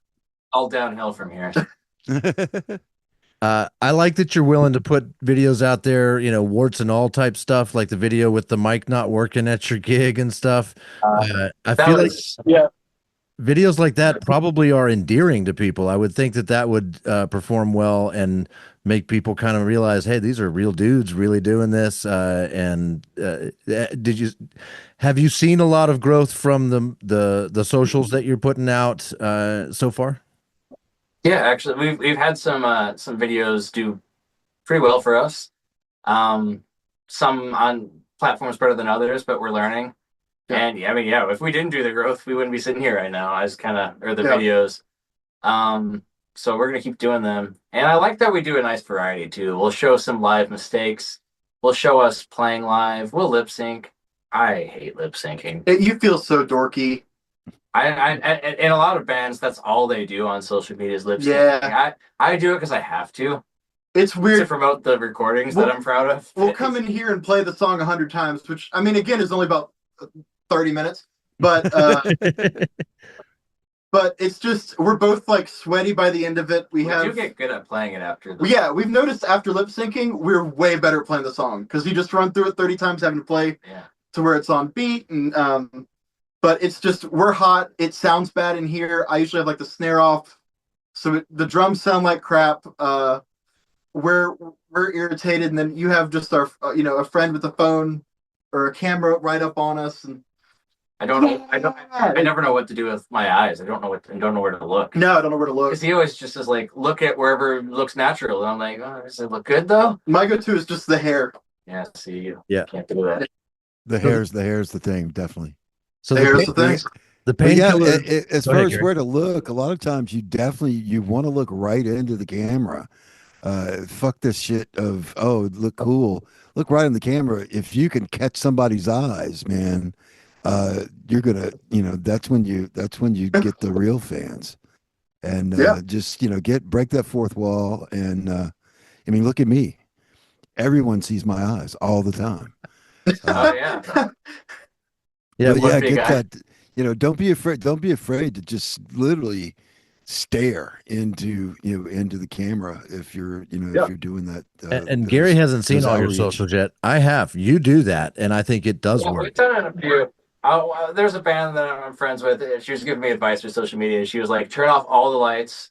Just use the flash on the camera right in your face. Stare in the camera, and I'm like, okay. I was blind for like 15 minutes after that because we did so many things. But the video did well. So it was worth it. If you learn one thing about Eric, I don't want to compliment him too many more times today, but he has pretty eyes for a man. So does he. I mean, well, I do. We have some striking. Yeah. We're an attractive duo. What can we say? Hey, if you didn't bring it up, I was going to bring it up. You guys have a good look about you. The video from Stuck in the Middle from 6 years ago, Eric, your shirt is unbuttoned. You're showing off a little chest, a little sweat. You're looking sexy as hell. Yes. But today's Eric, every video I see, you're buttoned all the way up. If you want to know the truth of it, yes, this is inside scoop of the band. He's the fashionable one. We did for Gotta Get Away. Before we even put it out, we did a bunch of promo videos for it. I was wearing a button-up shirt, not this one, a smaller one, and we were playing it, and we were sweaty lip syncing the video for like an hour, getting a bunch of takes, and then we go back and look, and like one of the buttons was undone right at my belly button. But now in all these videos, so I now either wear this shirt or a t-shirt. I'll also say between the two of us, Eric is easily the more fashionable one. Before, like, he frequently will show up to when we record content and videos. He'll show up and be like, "You need to go change." Just before we got on this call, I was wearing shorts because I was drumming, and he was like, "Rock stars don't wear shorts. You better go put those jeans on." Yes, even drummers, even the best drummers shouldn't be wearing shorts, although some do. They're the drummer's the only one that can occasionally get away with wearing the shorts, but nobody else is ever allowed to do it. Yeah, we've had this discussion with several of the bands that are on that we've had on here, except for the one guys which had it was like gym shorts and Crocs or something. Oh, you're talking about Uncle Ben's Remedy. So that is a deliberate choice where the lead guitar singer guy is wearing short cut-off jean shorts and orange Crocs, and it works for them. It does not work for anybody else. Of course, you can see it working. You'd love to do that. I'm the most poorly dressed person imaginable. If it fits, wear it. I don't think about the colors and stuff, but fortunately, my wife is looking out for me in my home life, and then Eric is looking out for me on the music side. So I appear well dressed sometimes. He's definitely the brain. Are you hearing feedback from your fans, your new fans, your listeners, people that are listening to songs like Gotta Get Away, your most played song? Are you getting feedback? What about that song do you think resonates with people? Probably references to the Ramones. Yeah, it's interesting, especially trying to make like content in the like social media age, because stuff like that drives engagement. It's not something we were thinking about Yeah. as songwriters, but people saying, "Hey, it reminds me of the Ramones," or I mean, it straight up yeah, references the it references the Ramones. It sounds a lot like simple lyrics. you got to keep them separated. Yeah. Mhm. But and then also with the Painkiller video, I noticed, you know how I wore a Hives t-shirt. I love the band The Hives. Yep. Yep. And it picked up on that. We had a video do well on Facebook, and it shows, the little search bar on it. It said like The Hives at the bottom. Like the video picked up on that. And so even like what you're wearing or what's going on in the video can be picked up and help you in an algorithm. It's not something, like I said, we're thinking about all the time. But as we've made the content more and more, it's like maybe we should get a Blondie and Misfits t-shirt for these Casey's of Punk content, because it'll reach the right people. I'm hoping that just a bunch of people named Kasey are gonna watch the video and think it's about them. And to them, I say, yes, it is. Yes. Yes, it is. It's Kasey and you're a punk. Hi, Kasey. Well, then, Kasey, you're a punk. You're a great punk. Give Kasey the eyes, everybody. Give him the eyes. Give him the eyes. Give him the eyes. Yes. Oh, Casey's in. She's in. You guys might be interested to know how I found you for this show, right? So my process has been different for over the course of a year of doing this. But literally a week or so ago, I pulled up Spotify on my phone, and Spotify's like, "Hey, Spotify AI, it's in beta. Ask me a question, and I'll find you some music." And I mean, I'm always on the lookout for bands to play feature on this show, and so I asked it, "Hey, give me bands that have fewer than 100,000 plays of any of their songs, play rock and roll, and are on the up and like the upswing." I forget exactly how I worded it, but that's all I asked for. Those were my criteria, and it gave me a list of about 6 or 7 bands, and you were the second band on the list. So you are hitting some algorithm, right? I mean, that's the AI identified you as that, and you fit those criteria, and you guys rocked. Like I was instantly, I know when I want to feature a band on this show, pretty much instantly when I start listening. It's got to hook me right away. There was never any question. I mean, I started writing the email pretty quickly Awesome. after I listened to your entire. What song was it? Okay. Well, I started with your most played song. I'm like, well, let me listen to the one that's resonating with people. So "Gotta Get Away" was my first song, but I listened to all of them, and then 5 minutes later, I'm emailing you guys. The short song jokes just write themselves. See, Yeah, I know they that's do. How It's I am just- with songs too. That's Yeah. how I am with songs too. From when I was 7 years old, the song on the radio, I was just know within the first 3 seconds if it was a cool song. So I try to write songs for my 7-year-old self. I Yeah. always liked the fast songs. Oh, yeah. I think I it's mean, I was a interesting. big Garth Brooks fan though as a 7-year-old. So. So weird. I think what's interesting is just we also don't. I mean, we like rock and roll, and but we're definitely probably making music for like our 13, 14-year-old selves when we met and like first connected over music. Yeah. Because I was listening to. I mean, my most streamed artist this year so far is I think Sturgill Simpson, Casey Musgraves. Yeah. Yes. What I've been listening to Jessie Ware. She's got a great new disco pop album. Like not what we're making. And maybe that's a little weird, but I just like this is what we know how to do. I can't do what they're doing, so why try? So you had JR at Sturgill Simpson. Yeah, you talk That's about a guy who doesn't say words on stage between songs. I saw him live at Austin City Limits 2 years ago, and he was the Sunday night headliner both weekends. And the only words he said that weren't him singing his songs, the only banter he had was at the end of the set. He sets his guitar down and he goes, "See y'all next week." He didn't say his name. Nice. He didn't introduce the band. He didn't tell us any stories. Yeah. He let the music speak for itself. And He's good at it. It's really he's really good at it, and if you're going for that, that's a winning combination. That's awesome. I think so too. I think some of it is we're also can be a little awkward sometimes. Just go do what you're there to do, you Yeah, know? yeah. Yeah. Um, Also, why would I talk when I could play one more song? Yeah, You talking takes up time on your set. yeah. I'd rather play an extra song or two. And I'd rather hook you with a cool riff in the first 3 seconds, like he said. you guys are wise beyond your years. What else did you learn at music business education school that you're using today?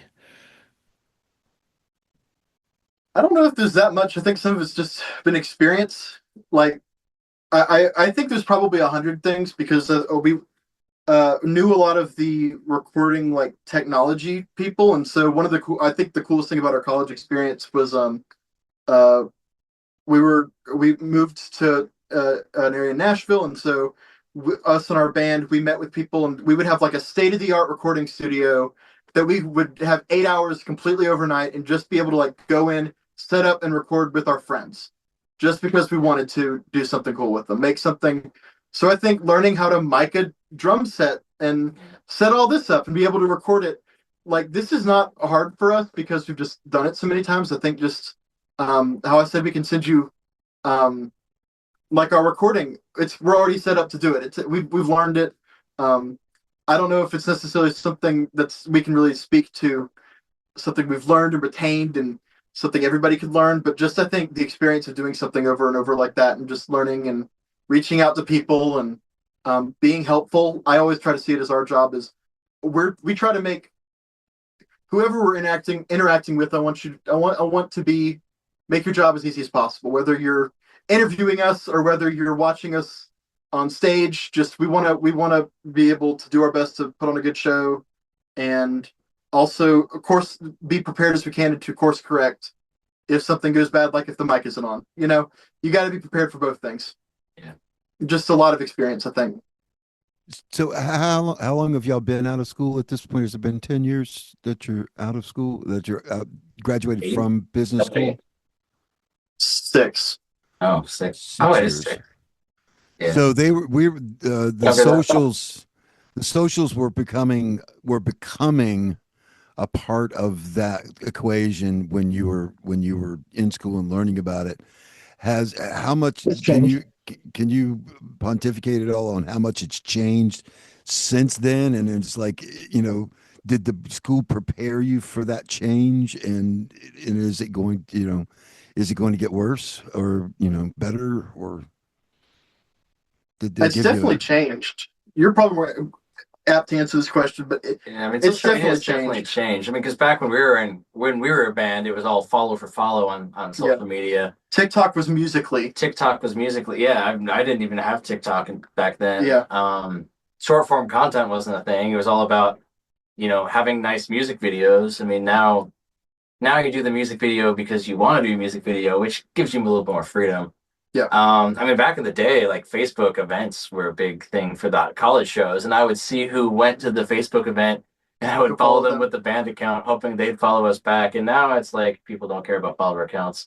No. Because now it's like all discovery platforms, which is, in a sense, almost worth the fact that it's rotting our brains out and ruining our attention spans. Because at least then, if you're a band, you have a sort of an outlet to reach people. Yeah. Well, I'm not sure if it's worth it, but I know. But yeah, I don't know we can adapt to I don't know because I don't know if it's we do try to like contest that idea a bit though, because like back in the day it was just see me live, just see me live, and now it's like you have bands with 1 million followers who've never so much as played a note live or is afraid to play just an acoustic guitar one on one to someone, and it's like, well, I prefer doing that. Yeah. So we try to bridge the gap with our videos. We try to. I don't know, I guess it works. Yeah. Try not to think too much about it, but I also think a lot about it. Yeah, it's hard. It's hard to put into words sometimes. I think it's a lot of trial and error. It's really hard to, because I can speak from experience, to put out a video that has like 150,000 views, and when that happened to us with "Gotta Get Away," our first one, I think we put out the song, and it took a month or two for it to actually do any numbers. Yeah, we put out the song, and it would get like I would check every day. We get like 2 plays, 3 plays, got like 20 or 30 the first day it came out, and then 2, 3, and then there's a day that it got 0 plays. And I was like, what am I doing? Because I've been putting out these videos and no one really cares. And then like the very next week, we had a few videos of a couple. It was a Bob Dylan cover we put out. We've got a cover of 16 Tons, then Gotta Get Away, and just in succession. And all of a sudden, like overnight, we got like 1,000 more people following us. And then a week later, it turned into the streams. And so it is a bit of you build it, they come. And because we now find that every single song we put out, you know, it does slightly better than the one before. Yeah. As long as the song itself is good. Right. So it's interesting. We're always adapting. But is it better or not? See, that's a hard question because, like, imagine like going in the, imagine asking Tom Petty, like what's easier. Like, I think whatever's easier or best is whatever works for you. And, could you imagine asking like Miles Davis, you need to make short form vertical content? People that are doing just hanging out, tooting my horn, like it doesn't make sense. It's illogical. The people that are doing short form content, it's working for them, and it's working a bit for us too. So it's like it's a weird, just the way it changes, which just helps for us because we're in a small town. We got to answer your question. It's good for us because we're in a bit of a small town. We have a good music scene. There's some really great bands, but there's not a lot of venues to play. So this gives us the opportunity to have a reason to show up to practice and play in front of a camera and know that people might actually care. Right. So I think for us, it's been a net positive. And definitely. I mean, we're just always trying to find the next thing. Because I'll tell you, like when we had a video do 150,000 views, we're like, I'll be clearing off the shelf for the Grammy. We've made it. And then the next one does 1,000, and you're like, oh, how could this happen? But it's like, dude, a month ago you would have been like, we hit 1,000 views, Yeah. So you just keep your ego in check, and it's all just exciting for us to make, and I'm proud of everything we put out there, and just it's all about trying things and adapting, and it's all about hanging out. Yeah, we still have the same dynamic we did in high school, just hanging out with your best friend, playing music, and we just happen to film it now. Would you be satisfied if that's all this ends up being, is you guys just hanging out playing music, or does success look like something bigger than that for you? I mean, you're always shooting for the next thing. I think, especially as a musician, your ego is never satisfied. But for years, I'd always said, I just would love to put out a song and have it get 5,000 streams on Spotify. And a month ago, Gotta Get Away got 5,000 streams. Yeah, you're at almost 7,000 now. Yeah, and I was worried that after that I was going to be like, well, I'm not satisfied. But no, I was kind of like, I've done it. This is the epilogue now. Like, I mean, it's all really what excites me, because again, I'm more the studio guy, is I'm always thinking like, I think some of it's because I'm not singing too. I just want to make songs that are cool for me to listen to. Like, I know what I like in rock and roll music, and I don't hear a lot of bands doing the type of rock and roll that I think we do. And so I'm just making songs that me and my dad think are cool. And so it's more about just writing the next thing for us and then put it out there. And so it's cool I just think it's great when people think it's as cool as I do. I like listening to it. I'm glad you guys like listening to it. That's enough for me. If people don't like listening to it, that's fine too. I get it. It's not your thing, but there's lots of great music that I don't like. Yeah, and that's totally fine. It's just how far away are you from this being your full-time gig? I presume, I may be wrong about this, but I presume there's day jobs that are supporting this, right? Is losing the day job and this becoming the main thing in your life, is that something you think is a reasonable goal at this point? Oh, that'd be great. More of a goal than it was 6 months ago. Good. Yeah, I think 6 months ago it's a hobby, and now it's like, well, what can happen next? And it's not. Like I said, I got my 5,000 streams, so I'm happy. Yeah. We just like hanging out and making music. I'm not gonna stop, but it's like we also like just making songs for each other, or like a silly part. Just we're trying to make each other laugh as we're playing too. So I do think I don't know. It's definitely not we're probably a ways away from it being our day job, from quitting our day jobs. But I think I see the path to this being our full-time gig more now than I did a year ago. I mean, when no one's listening to your band, you still do it for yourself. Yeah. But I will say it does, like when you have a, you know, when you get your 5,000 streams, Yeah. you know, and you're going on a date and you show someone your music, it's a lot cooler. It's a lot more impressive than if it was like you. And he needs all the help he can get looking impressive on a date. Just open those eyes, man. Just open the eyes, look right into the camera. That's it. No, but it's sort of, you know, you feel better about it, I guess. Like, Yeah. I'd still do it if I was the only one listening to it, but I might, you know, if I knew I was going to be the only one listening to it, I might put a little less effort into making it sound as good. Like, I might not mix it. I would just record it and just listen to it unmixed. Yeah, it's more rewarding. I mean, of course, when people are saying "good job," Yeah, I think everyone likes being told good job. I mean, think about how good Cooper's been on just on the year and a half learning the playing drum. drums. He went, you know, best drummer I've ever played with. Yeah, or one of them. One of them, probably not the best. I mean, they were Yeah. second best. The guy when we were a 4-piece band, he was really good. Shout out to Taylor. Taylor's incredible. We still talk to him. He's I great. still text him like, "Hey, how do you replace like the clutch and a hi hat?" I don't know. You know, he's good to have resources like that. Yeah, so second best, you know. second best. But it's yeah, it definitely helps to see the feedback online. And like we said earlier, that song we played earlier, Madison Crybaby, was when the songwriter reached out to us, and he was like, "Oh, I have a song that I think you guys would be a good fit for. By the way, I wrote this song that you know and like." And we were like, and he was, "What?" And he said he found us from the Gotta Get Away video. Yeah, he found us from the Gotta Get Away video, just like their sound. Holy shit.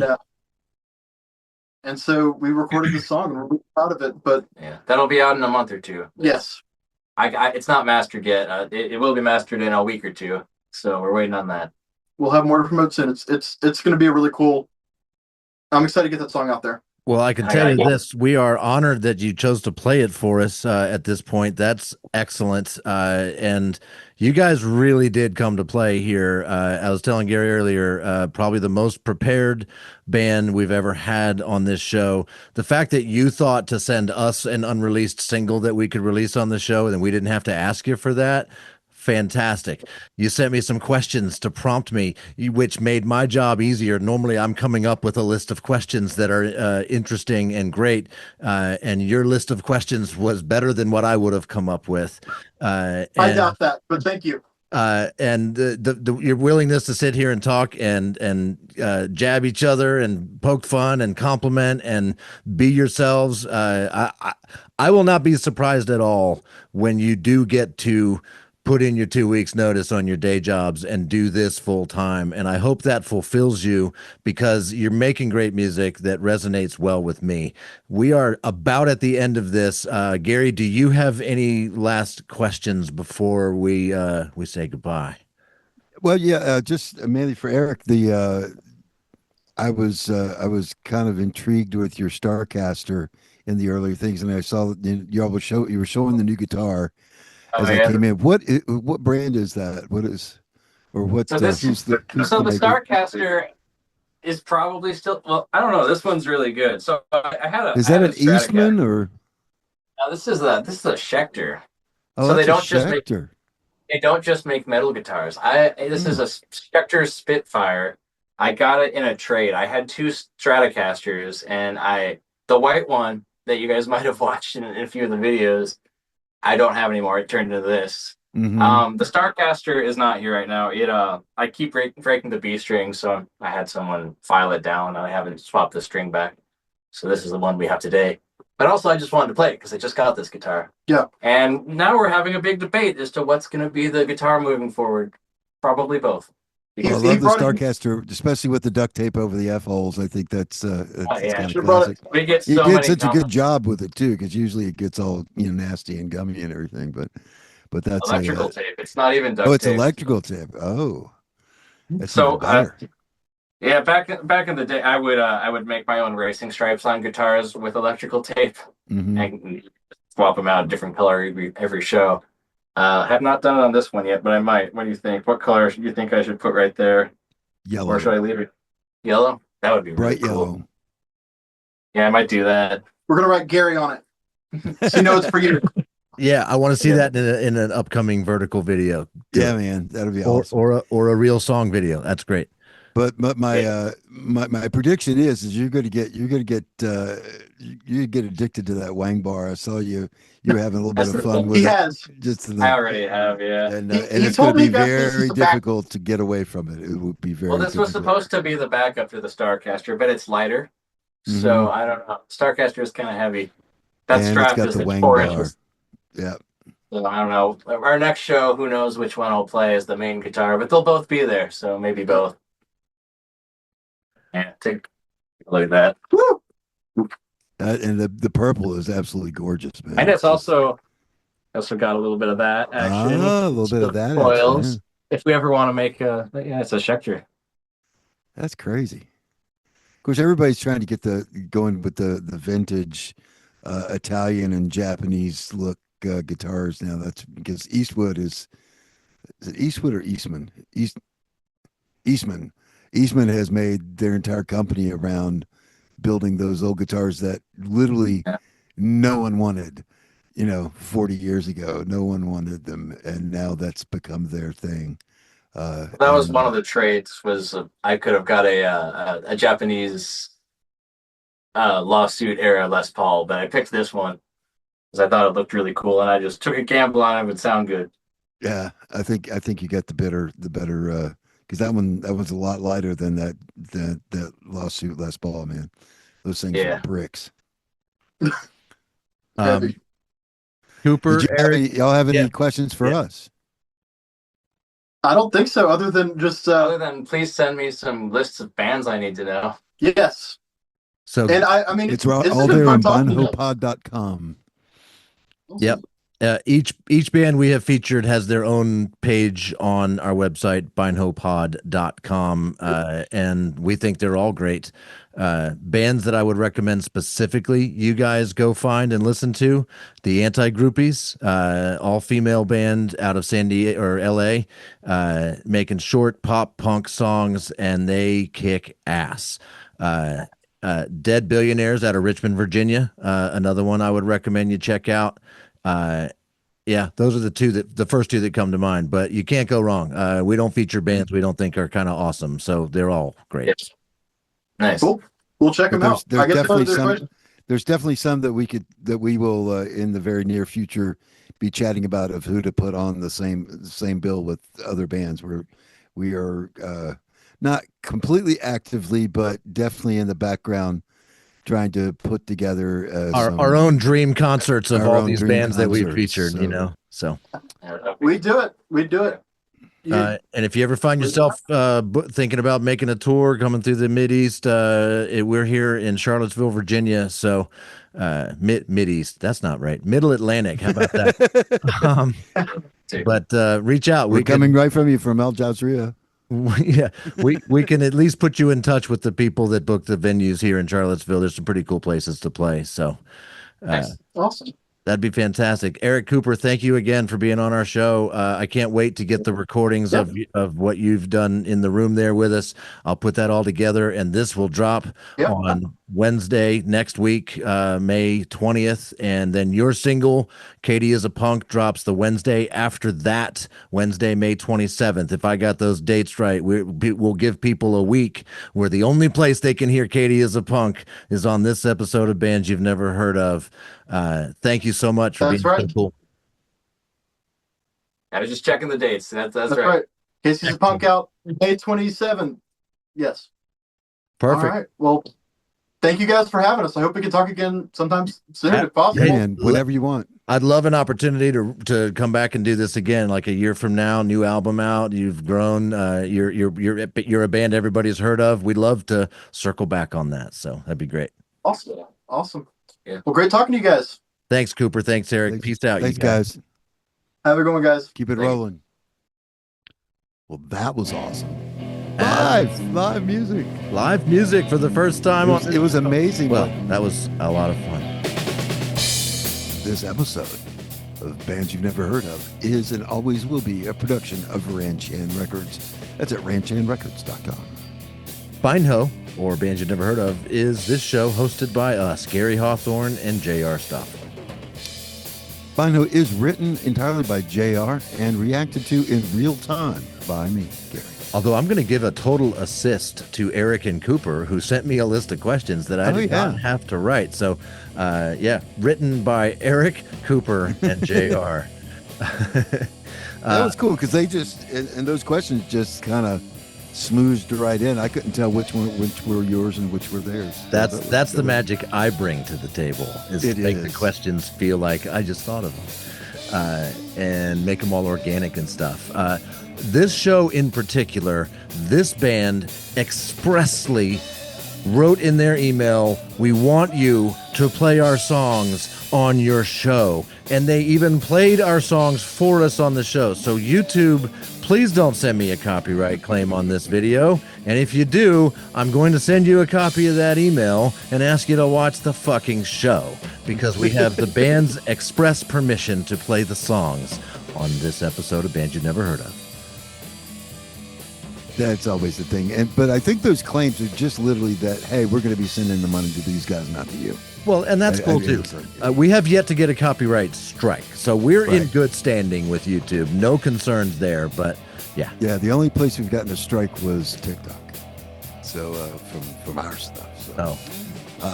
And sadly, they do not currently have a website, but that will be coming. I am being guaranteed. So check out bindhopod.com on their page in a couple of weeks, and hopefully they will have a brand new link directly to the Schwas.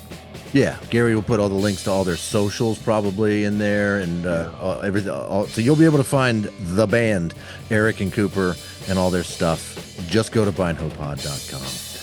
Also on bindhopod.com is a link to our playlist, the official Bands You've Never Heard Of, the complete playlist featuring all the songs from all the bands we've ever featured on this show. And that playlist is going to get just ever so slightly longer when I add every song that this band has ever put out. Yeah, what was it? We had the one band the other day with the 23-minute song. Yeah. And so their entire catalog, I think, is usurped by one song from one of our former bands. But if you're not watching this, if you're just listening, you are missing out on so much. You missed out on them actually playing live, with no forewarning, really, playing a song that they hadn't played in 10 years, in a way they've never played it before. And man, go to youtube.com at Binopod and watch this. Yeah, I can't wait for you to see it. If you watch this, you get to see Cooper's hair flipping up and down as he's drumming like a maniac. I really did enjoy watching him play the drums, and they really did remind me of what it would have been like if you and me had gotten together at a younger age. Like, I could. And we both had hair. Right, hair and beautiful eyes. So if you wanna email us about this band, if you wanna ask us questions about the Schwa or any other band we've ever featured, if you wanna tell us about a band we should feature, if you just wanna ask us any random question, we would love that. Send us an email. The email address is bynhopod@gmail.com. That's bynhopod@gmail.com. And we've mentioned it already a couple times, but you can get all that plus merch, or you can actually just support us outright at bynhopod.com. That's bynhopod.com. Find out all about all the bands that we've been going over and talking with for over a year now. And until next time, we look forward to seeing you then. We'll be back in a week with another band you've never heard of. Peace out, everybody. Rock on.